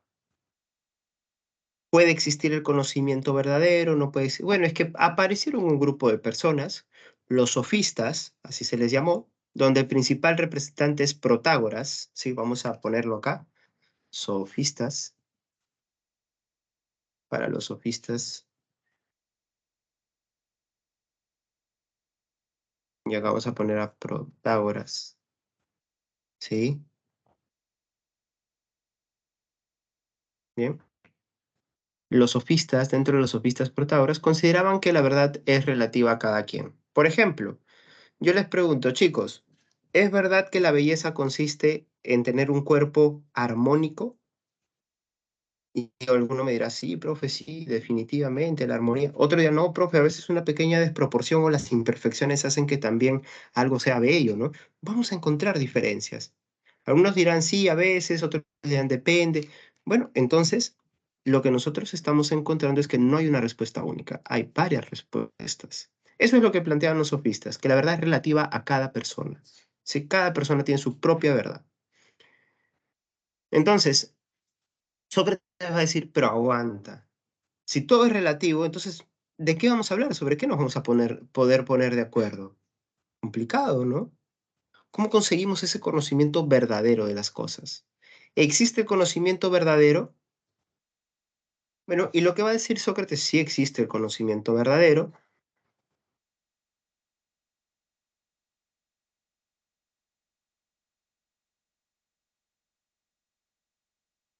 No, al contrario, no sería relativa. Pero sí entiendo tu punto de vista, Mariano. Sería, si la verdad sería relativa a la propia afirmación de que la verdad es relativa, entonces esto es una verdad. Y es una verdad no relativa, ¿no es cierto? Creo que es lo que estás dando a entender. Y ahí se produce la contradicción. Sí, sí. Bien, ahora, ¿qué es lo que dice Sócrates? Según Sócrates, sí podemos encontrar verdades, verdades absolutas, universales, no verdades relativas. ¿Dónde lo encontramos esto? Bueno, según Sócrates, nosotros desde pequeño crecemos, perdón, en este mundo, aceptando las respuestas que nos obligaron a aceptar. Llegará un momento y dijimos, aguanta, si lo pienso bien, este mundo en el que yo crezco es un mundo que me va dando conocimiento, pero falso conocimiento. Ese es el conocimiento que es relativo. Pero el verdadero conocimiento tiene que serlo para todos los seres humanos, si no, no es verdadero ni es conocimiento. ¿Dónde se encuentra el verdadero conocimiento entonces? Si el falso conocimiento está fuera, el verdadero conocimiento está dentro.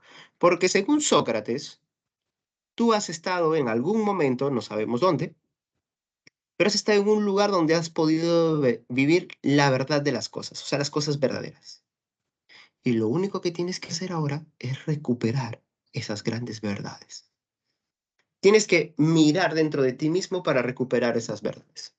Esto es lo que se pone bajo la famosa frase del noticeutón, conócete a ti mismo. Así es, Anthony, se trata de recordar, porque recordar es volver a vivir. Y de esa manera tú vas a poder volver a vivir ese conocimiento verdadero que tienes. Entonces el conocimiento verdadero está dentro de ti. Bien.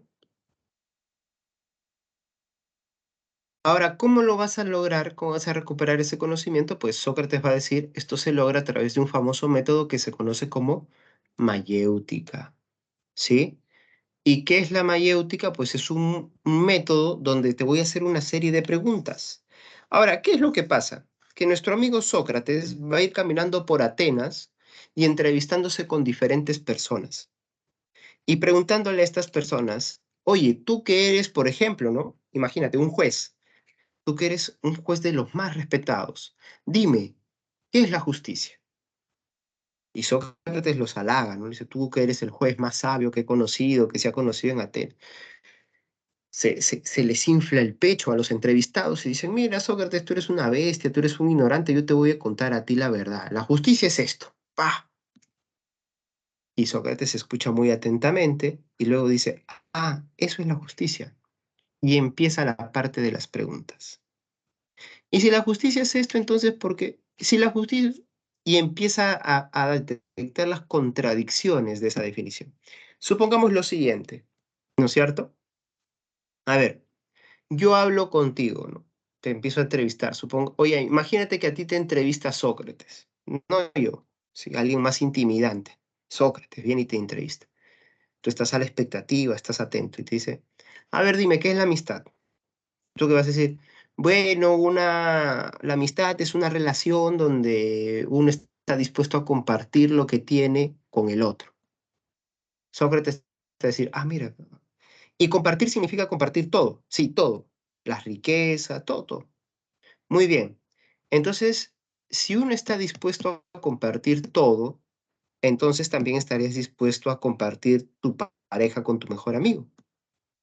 ¿Está bien eso? No, pues eso no lo metas ahí, Sócrates, no, tampoco te pases.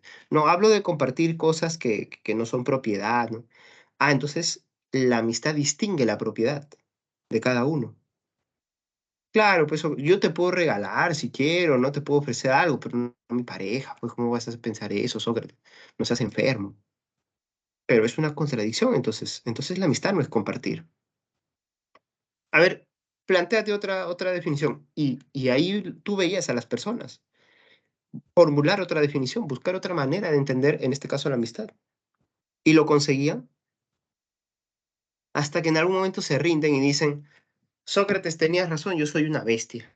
Así que explícame ahora qué es de verdad la amistad. ¿Y qué dice Sócrates? Yo tampoco sé. La verdad es que yo tampoco lo sé, yo quería saber. Pero te puedo ayudar porque el conocimiento verdadero está dentro de ti a que tú saques ese conocimiento verdadero. Vamos a aplicar la mayéutica contigo. Y ahí ves a la segunda parte donde Sócrates dice que él era como una partera. Yo te voy a ayudar a alumbrar esas ideas, porque yo no tengo esas ideas verdaderas, pero tú sí las tienes, como cualquier otra persona. Así que yo te voy a ayudar. Pregunto, pregunto, pregunto, y va a salir en algún momento, saldrá de ti el conocimiento verdadero. ¿Te das cuenta? Entonces, se entiende, ¿no es cierto? ¿Se entiende lo que está planteando Sócrates? Díganme, ¿ya se fueron a almorzar, chicos? Sí, profesor. Sí, es Génesis. Así se le conocía a Sócrates. Bien, gracias, Yanela. Perfecto, perfecto, perfecto. Gracias, Carla. Gracias, Anthony. Sí, de X. Ah, no, no XD. Ah, ya, es un XD al revés. Muy bien, gracias, Giovanna.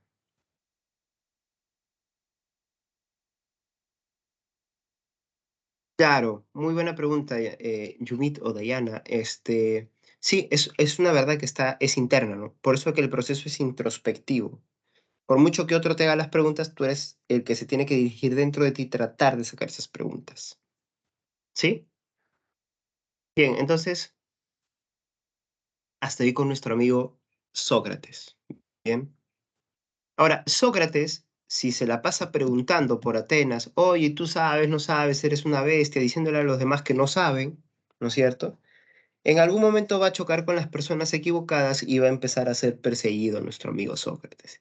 Y lo van a perseguir principalmente para tratar de darle una lección. Y en algún momento lo van a condenar a beber la cicuta. ¿Qué era la cicuta? Eran unas plantitas venenosas, se aplastaban, se echaba un poquito de agüita y te la tomabas y de ahí nomás quedabas, ¿sí?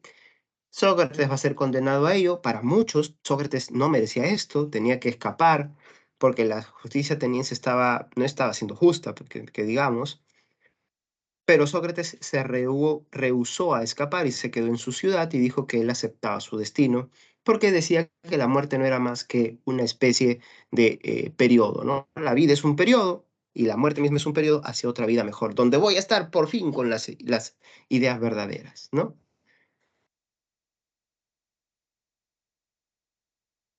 Para la pregunta de Sebastián dice, profe, ¿cómo sustenta Sócrates que hayamos estado en un lugar donde estábamos rodeados de verdad? Bueno, Sócrates no lo deja claro, esto hay que decirlo.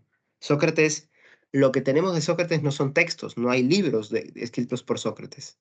Bien, básicamente lo que se ha podido rescatar es lo que yo les he explicado, la mayéutica, la parte, algunas ideas básicas, pero el resto ya no lo desarrolla. Quien sí lo va a desarrollar es su discípulo, ¿sí? De quien vamos a hablar ahora. Eh, Pero no sería raro que Sócrates haya pensado que hay otro plano, ¿sí? Otra dimensión. ¿Por qué? Porque Sócrates está influenciado también por una secta que se llamó el orfismo, y el orfismo sostenía que esta vida que tú estás es una vida transitoria y es una porquería porque es negativa, imperfecta, y el conocimiento verdadero y perfecto está en otro lado, en otra dimensión, ¿no? Anthony me dice, por Platón, sí, ahora vamos a ver. En resumen, Sócrates decía que tienes el mismo pensamiento y antes te ayudaría.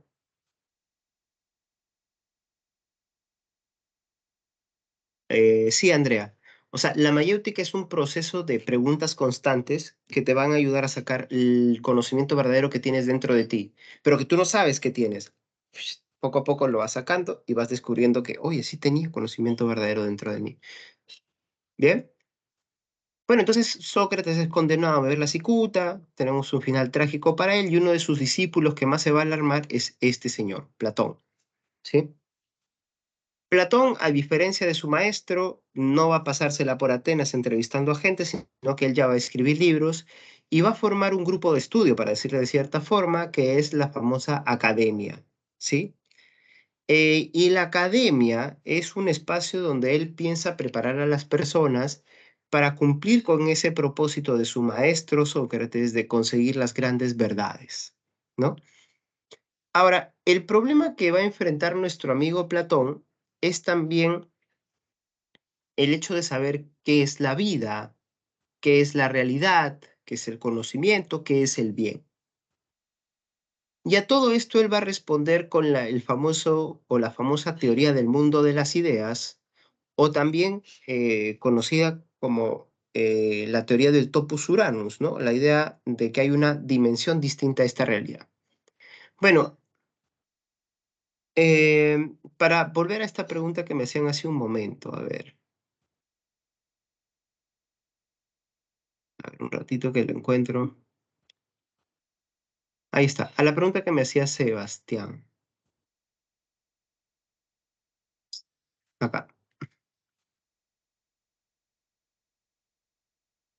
Esta pregunta. Sí, nos permite volver a esta pregunta. ¿Cómo se sustenta que hay otro lugar? Bueno, lo que piensa Platón.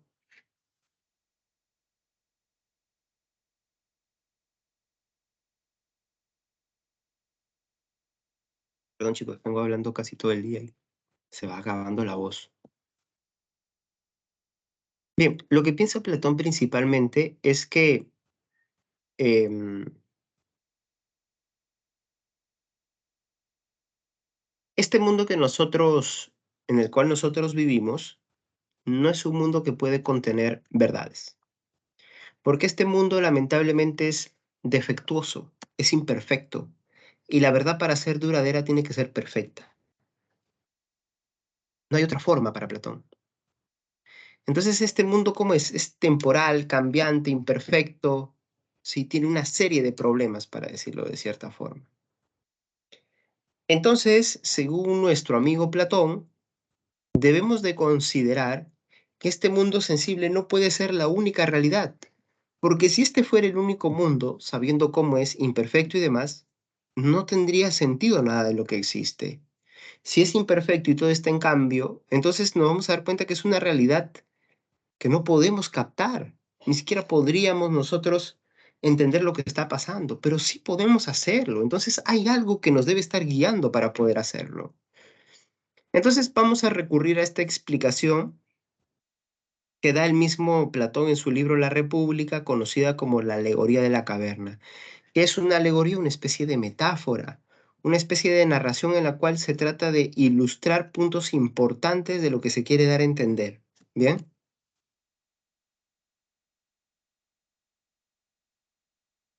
Perdón. Entonces, ¿qué es lo que dice Platón? A ver, en la alegoría de la caverna dice nuestro amigo Platón. Perdón, a ver, voy a buscar una pequeña imagen que me permita hacer el recorrido.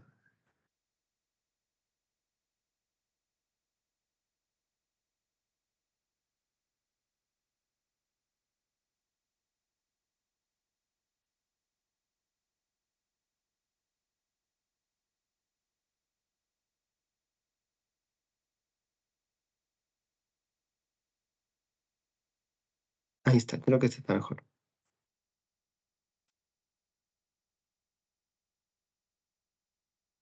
Les explico brevemente la alegoría de la caverna. Ahí está. Entonces, fíjense ustedes. Dice Platón, vamos a imaginar una caverna, ¿sí? Vamos a imaginar que esa caverna se divide en dos, dado que vamos a poner un muro en el medio de ella.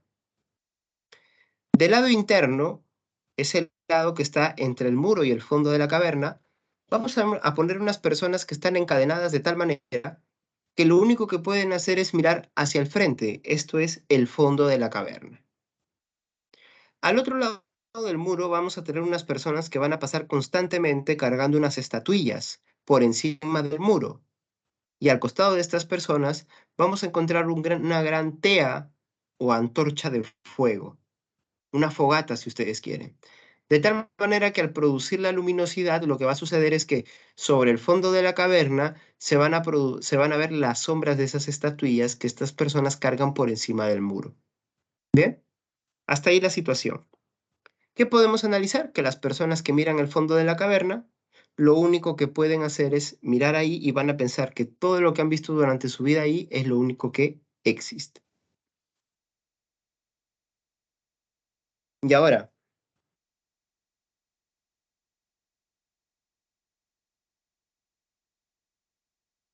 vamos a imaginar algo. Vamos a imaginar que uno de los individuos que está sentado ahí en el fondo de la caverna se logra liberar de sus ataduras y cadenas, ¿sí? Entonces se libera, logra salir, trepa el muro y va a poder mirar la tea de fuego. ¿Qué pasa cuando tú miras un objeto muy luminoso de pronto porque sales de la oscuridad? ¿Qué es lo que pasa? Lo mismo que te pasa a ti cuando en la madrugada, ¿no es cierto? Te llega un mensaje y decides revisarlo cuando estás a oscuras. ¿Ok? Te quedas medio ciego un rato, ¿no? Mucha luz, ¿no? Así mismo Drácula te pasa, ¿no? Entonces, según Platón, una vez que este individuo que liberó sus cadenas logra adaptar su vista a la luminosidad, se va a dar cuenta que lo que él estuvo viendo toda su vida no eran más que sombras, reflejos, ¿sí? Y por otro lado, en algún momento él también va a decir, pero hay algo más. Y saldrá de la caverna, y saldrá en un día soleado, y entonces se dará cuenta de que todo lo que él estuvo viviendo este tiempo también era una ilusión. ¿Sí? Porque todo eso estaba dentro del mundo de la caverna y ahora ya conoce cómo es la realidad, ¿no es cierto? Una realidad que por ser luminosa, al ser plena luz del día, también lo va a enseguecer durante un momento, pero cuando se acostumbre a ver lo que hay ahí, va a aceptarlo.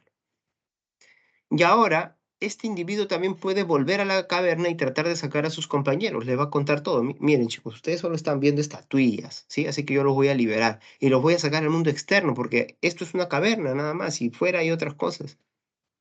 Oye, pero si ellos solamente han crecido viendo caballitos de reflejo, soldados reflejo, animalitos reflejados en el fondo de la caverna, ¿qué le habla siquiera de una caverna? No te entienden.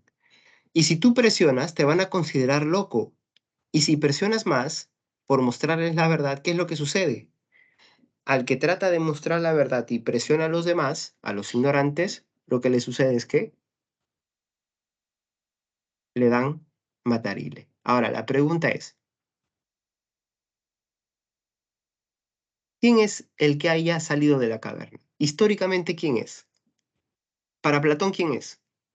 Alguien que trató de hacer que los demás conozcan esas grandes verdades.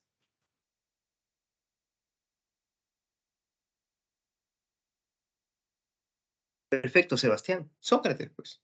Claro, Carla. Sócrates, porque ya este trató de ayudar a los demás a que vean las verdades. ¿Y cómo le pagamos?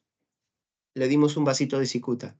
Gracias, Sócrates. Toma tu cicuta ahora. Pa. Chao, Sócrates. ¿Te das cuenta? Entonces, ese es un detalle interesante acá, ¿no?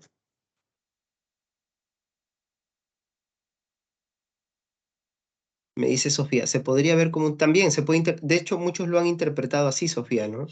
El uso de la manipulación, el control de masas, manipulación de la información y demás. No hay genio que conozco que no haya... Es cierto, los genios normalmente han sido acusados de locos. Ahora, veamos entonces qué ha pasado, a ver.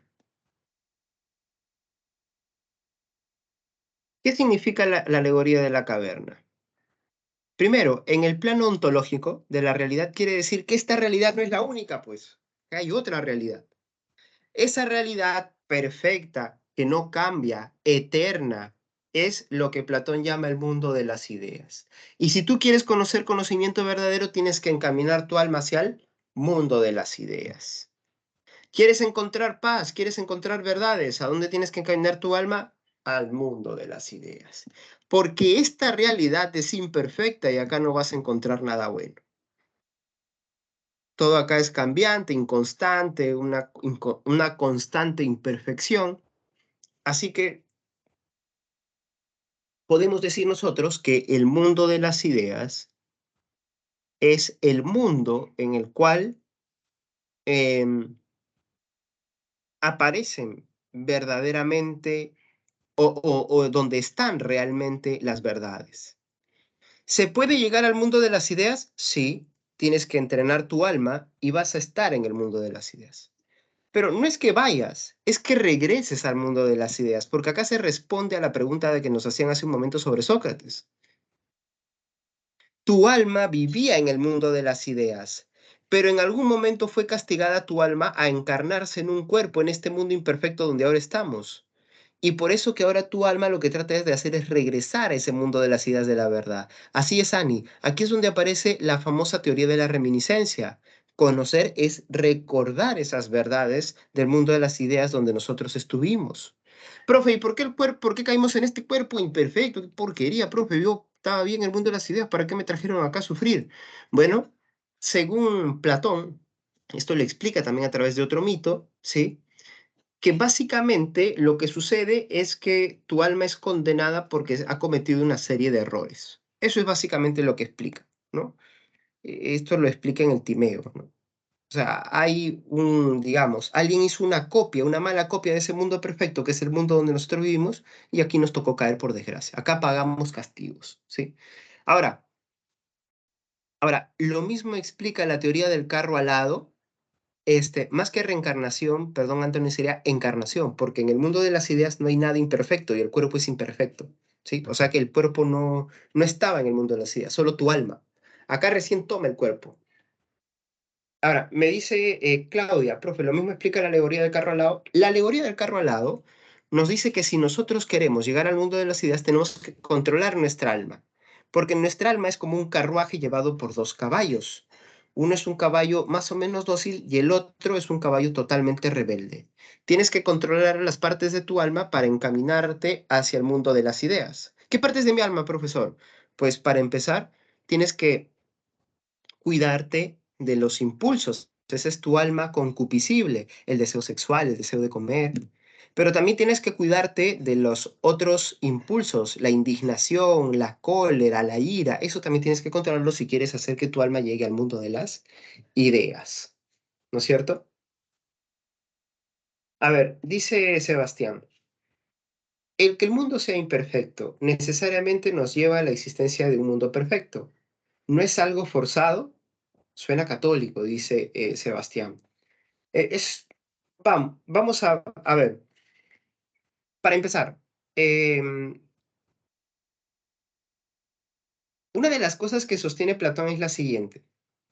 Claro, acá por tiempo a veces no se dice, ¿no? Pero lo que sucede es lo siguiente.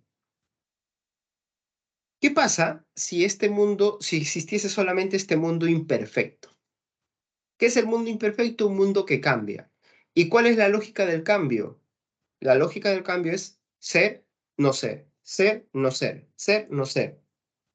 Por ejemplo, tú, para ser lo que eres ahora, has tenido que dejar de ser otra cosa. Niño. Ser, no ser, ser, no ser. Somos y no somos constantemente. Si eso fuese la realidad, y esa fuese la única realidad, lo que nosotros vamos a encontrar es que el mundo se desmoronaría, pues, porque el mundo sería una gran contradicción entre el ser y el no ser. Por eso que ontológicamente hablando, Platón piensa que es necesario que exista el mundo de las ideas. El mundo de las ideas es el mundo que perdimos, pero es el mundo que sostiene este mundo imperfecto en el cual nosotros estamos. Por eso que este mundo imperfecto en el que estamos es un mundo, recuerda que es una copia de ese mundo perfecto del mundo de las ideas. Pero como tú sabes, la copia nunca es igual al original, porque es precisamente una creación derivada. Y ese es el problema, ¿no? Y de alguna manera, ¿no es cierto? Sí, sí, suena un poco a eso, definitivamente. Yumit, disculpa si no lo pronuncio bien. Y de hecho, lo que también plantea nuestro amigo Platón es que, y esto sí hay que decirlo, ¿no? El que tú vayas a esto que para ustedes les suena a una especie de cielo o paraíso, al mundo de las ideas, no depende de tu comportamiento moral nada más. Depende de tu comportamiento, sobre todo intelectual. Que tú hayas querido lograr más conocimiento te va a encaminar al mundo de las ideas. Claro, si no estás perdido, pues no. por lo menos según Platón. Así es, ya más adelante vamos a ver que los primeros cristianos, los padres de la iglesia, no la Biblia, ¿ah? O si es la Biblia, es el Antiguo Testamento, no. El Nuevo Testamento en todo caso tomaría alguna de estas ideas. Muy bien, entonces, dos realidades para nuestro amigo Platón, y por tanto también recuerden que la referencia en el mito de la caverna es al mundo de la verdad. El que ve la verdad quiere ayudar a los que todavía están en la ignorancia, en la opinión o la doxa, y lamentablemente esas personas no pueden salir de ello, por mucho que lo intenten. La idea de Platón también es la del buen gobernante. El buen gobernante es el que ya sabe cómo es la sociedad perfecta, ya vio esa gran verdad universal. Ahora yo te quiero encaminar a ti. Vamos, yo te llevo hacia la sociedad perfecta. Pero ¿qué pasa? La gente no quiere, pues. No, lo perfecto no existe. Estás loco. Pa, te apedrean, te botan. Por eso no escogemos buenos gobernantes, ¿no es cierto? Así es, Ani. Nietzsche tiene una crítica radical. Para él, Platón es el que degeneró el pensamiento griego, ¿no? Pero ya hablaremos de él en su tiempo. Ahora, lo que va a sostener Aristóteles, discípulo a su vez de Platón, pero con una educación muy distinta, porque Platón se cría desde pequeño con filósofos, sofistas y otros, Sócrates, lo que vamos a encontrar es que Aristóteles se forma en ciencia, en una ciencia más empírica, porque su padre es médico de la corte de quien luego va a ser Alejandro Magno, ¿no es cierto? En este caso del rey Amintas, padre de Filipo, y Filipo es padre, recuerden, de Alejandro Magno. Y entonces esto es lo que sucede. Aristóteles tiene una manera muy distinta de ver la realidad. Y Aristóteles va, muy atraído por la fama de Sócrates y Platón, va a estudiar a la academia. Y en la academia conoce a Platón y Platón dice, este es mi mejor alumno por lejos, es un capo, un trombe, ¿no es cierto? Entiende todo lo que digo, me discute de igual a igual. Pero lo lamentable y lo que va a hacer que haya un distanciamiento también es que en algún momento, cuando Platón esté por fallecer y tenga que decidir a quién dejarle la academia, decidir quién va a continuar con la dirección de la academia, él está entre Aristóteles y su sobrino, su mejor alumno y un familiar. ¿Y a quién escoge? Obviamente tiene que escoger a Aristóteles, pero él escoge a su sobrino. Aristóteles, nada resentido, forma su propio grupo de estudio.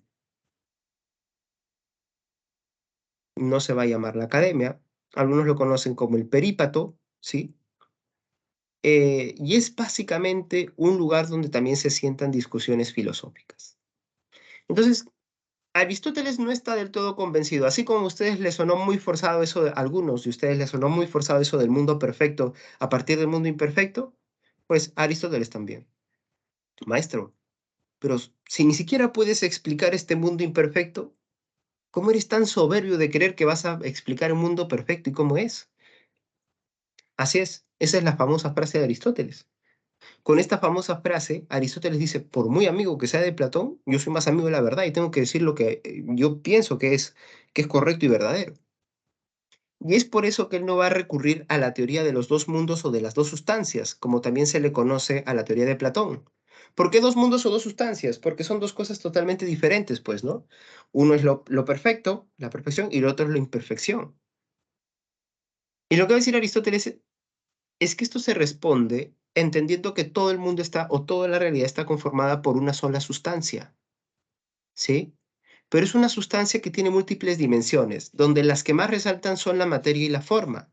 No es que la materia está en este mundo y la forma perfecta está en otro mundo, eso no tiene sentido. Por ejemplo, esta botella, ¿sí? A esta botella es materia y forma. Materia, el plástico del que está constituida, todas las piecitas que tiene para estar constituida, porque es un sistema muy avanzado, tecnológicamente hablando, como usamos los profesores capacitados, ¿cierto? Y entonces, no solamente es materia, sino que también es forma. Ahora, quítale la forma y manda al otro lado. ¿Qué te queda? ¿La botella? No, pues eso no se puede separar. Materia y forma, dice Aristóteles, están unidos. Esto es lo que él llama la teoría hilemórfica, ¿sí? O sea, es materia más forma. Hile, materia, forma, morfé. La teoría hilemórfica nos dice que todo o toda base material también necesita de su aspecto formal. Entonces, esta botella no solamente es esta materia, sino también es la forma que tiene. Así se constituye. Por eso no hay dos realidades distintas. Todo está en esta realidad. No tiene sentido separar las cosas como proponía mi maestro.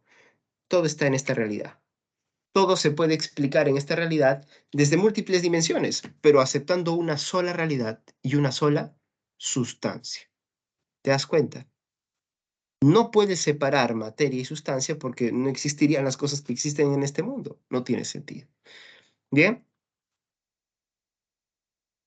entonces todo cuanto existe, según nuestro amigo Aristóteles, está conformado por estas cosas que vemos en esta realidad.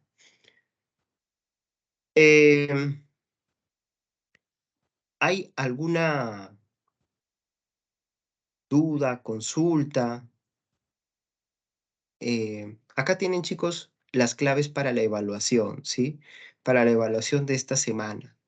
Recuerden que ustedes tienen una lectura y 6 preguntitas que yo siempre les recomiendo revisar, ¿sí? ¿Puedo regresar un rato a la diapositiva anterior? Sí, definitivamente, no hay problema.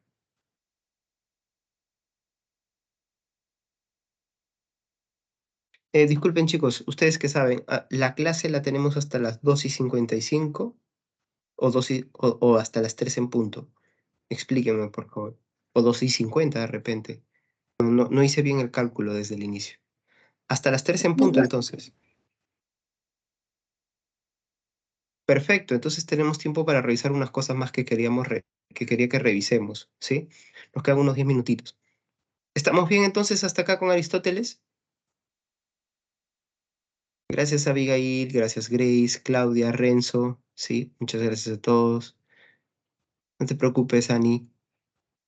Gracias, Yumits. Ya, chévere.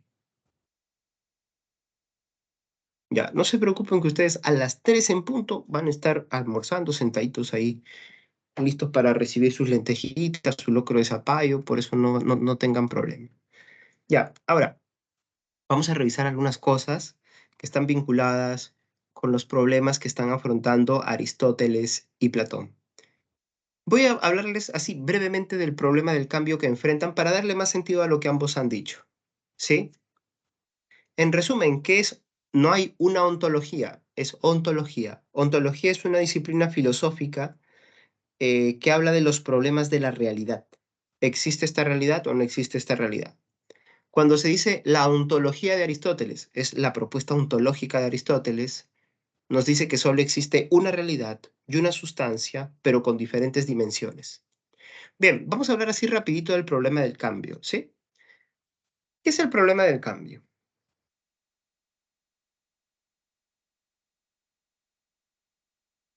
Voy a usar mi Wacom, no sé cómo se le dice.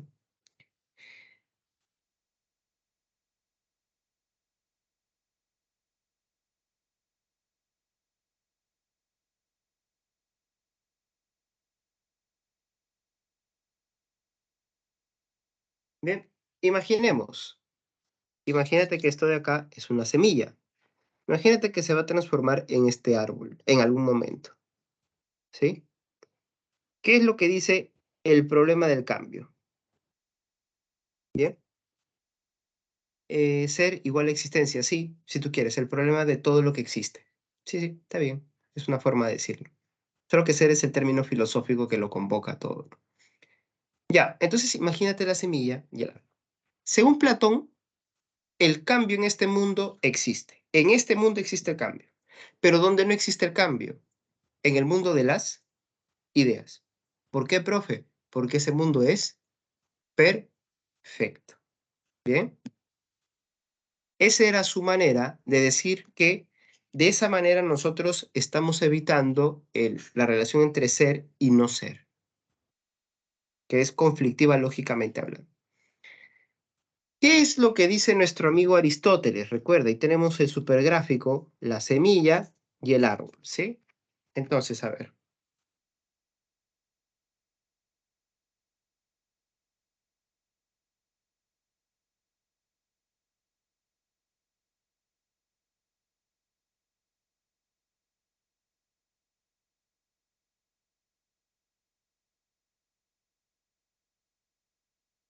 Según Aristóteles, miremos nuevamente el gráfico. Ahí está. La semilla es en este momento algo en acto. O sea, actualmente es una semilla. Es semilla en acto. Ahorita es una semilla. Pero mientras es una semilla que está en la tierra, ya se vuelve una semilla que en potencia va a ser acto. Porque va a llegar a ser árbol. ¿Sí? Entonces, la potencia es lo que explica que estamos encaminándonos a hacer algo y el acto explica lo que somos exactamente ahorita. Por ejemplo, ustedes, ¿qué son en potencia? A ver si se ha entendido. ¿Qué son ustedes en potencia? No en acto, o sea, no que son ahorita, sino que son en potencia. No, estudiantes ya son. En acto ya son. Exacto. Ani, ahí está. Ustedes, ¿qué son en acto? Perdón, en potencia, o sea, potencialmente, ustedes van a llegar a ser, exacto, ingresantes, adultos, universitarios, trabajadores, cadáveres también, es cierto, Mariano, ancianos, padres, potencialmente, no lo sé. Polvo, dice Yanela, más bíblico todavía el mensaje ahí, ¿no? Entonces, de lo que nos estamos dando cuenta es que nosotros a la vez estamos, mejor dicho, la idea no es que somos y no somos, sino que estamos siendo. El cambio es eso, estar siendo hacia algo. En este momento somos algo específico, ustedes adolescentes, yo un adulto joven, todavía, pero estoy en camino a ser un adulto ya no tan joven y ustedes están en camino a ser adultos jóvenes. ¿Se entiende, no es cierto? Entonces, esa es la idea, de que nosotros estamos en un camino transitorio hacia, y eso explica el cambio según Aristóteles. Es la relación entre acto y potencia. Somos en potencia algo, pero también somos en acto algo, ¿sí? No existe uno sin el otro, dicho sea de paso. Y es por eso que para Aristóteles es muy importante darse cuenta de algo, de la existencia potencial de las cosas y de sus múltiples dimensiones. Nada en esta vida existe si no tiene 4 dimensiones. Ya hemos visto 2, materia, forma. Todo está unido. Pero también necesitamos una causa eficiente, una dimensión eficiente y también requerimos de una dimensión final. ¿Qué es la dimensión eficiente? De dónde hemos venido, ¿no es cierto? Por ejemplo, la botella, que era el ejemplo que ponía, es materia y forma, ¿no es cierto? Ahí está, unida materia y forma. Pero es una causa eficiente, tiene su causa eficiente también. ¿Cuál es su causa eficiente? Las personas que que elaboraron esta botella. Pero también tienen su causa final. ¿Para qué sirve esta botella? En este caso, para beber agua. Su forma, su causa material y todo eso depende también de la causa final. Las 4 causas están relacionadas de manera interdependiente. Si esta botella tuviese un hueco abajo o si cada vez que yo trato de sorber el agua no sale, esta botella deja de ser útil. Es más, ya ni la llamas botella. Se te malogra tu botella, qué pena, pero ya dejó de ser mi botella, ahora es basura, es reciclaje si tú quieres. ¿Se entiende, no es cierto? Entonces todo se explica desde las 4 dimensiones. Una pregunta para terminar con nuestra clase. ¿Cuáles son las 4 dimensiones del hombre? Según Aristóteles. Tú me vas a decir una, ¿sí?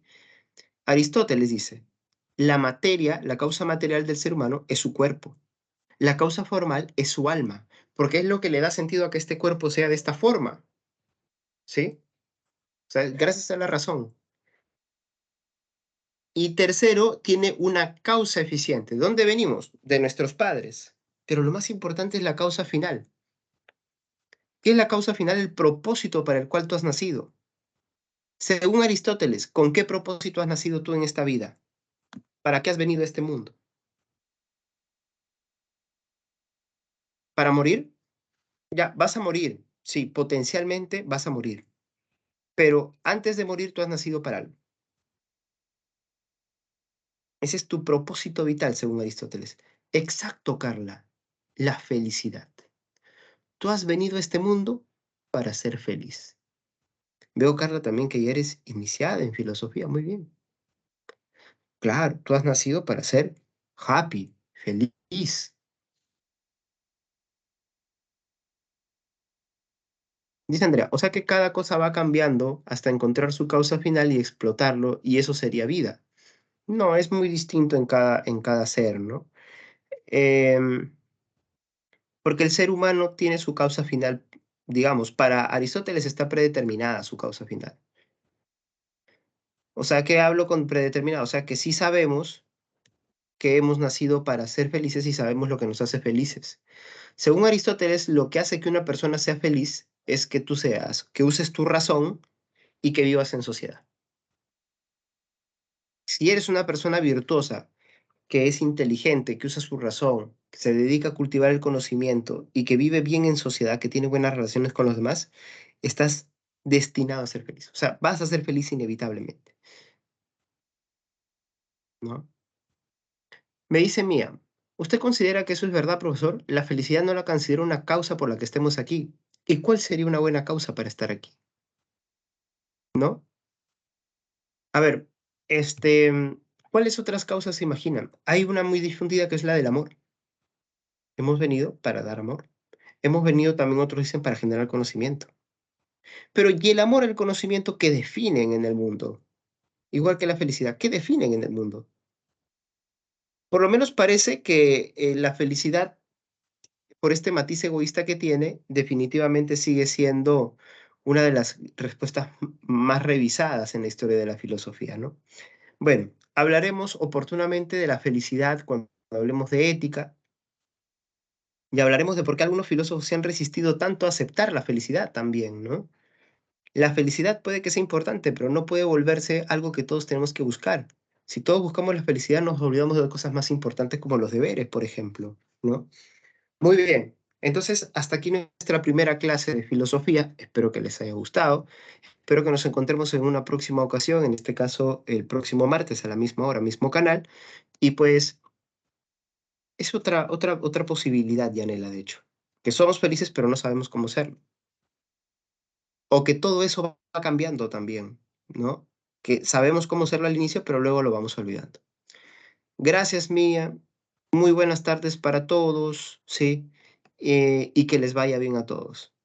Chévere, Mía, qué bueno que te haya gustado la clase. Gracias a ti, cuídate. Nos vemos, Anthony. Hasta Gracias, luego, profesor. Ani. Cuídese mucho, gracias. Gracias, nos vemos. Hasta luego, Camila. Hasta luego, Hasta Yanela, luego. Gabriela. Chau, chau. Cuídense.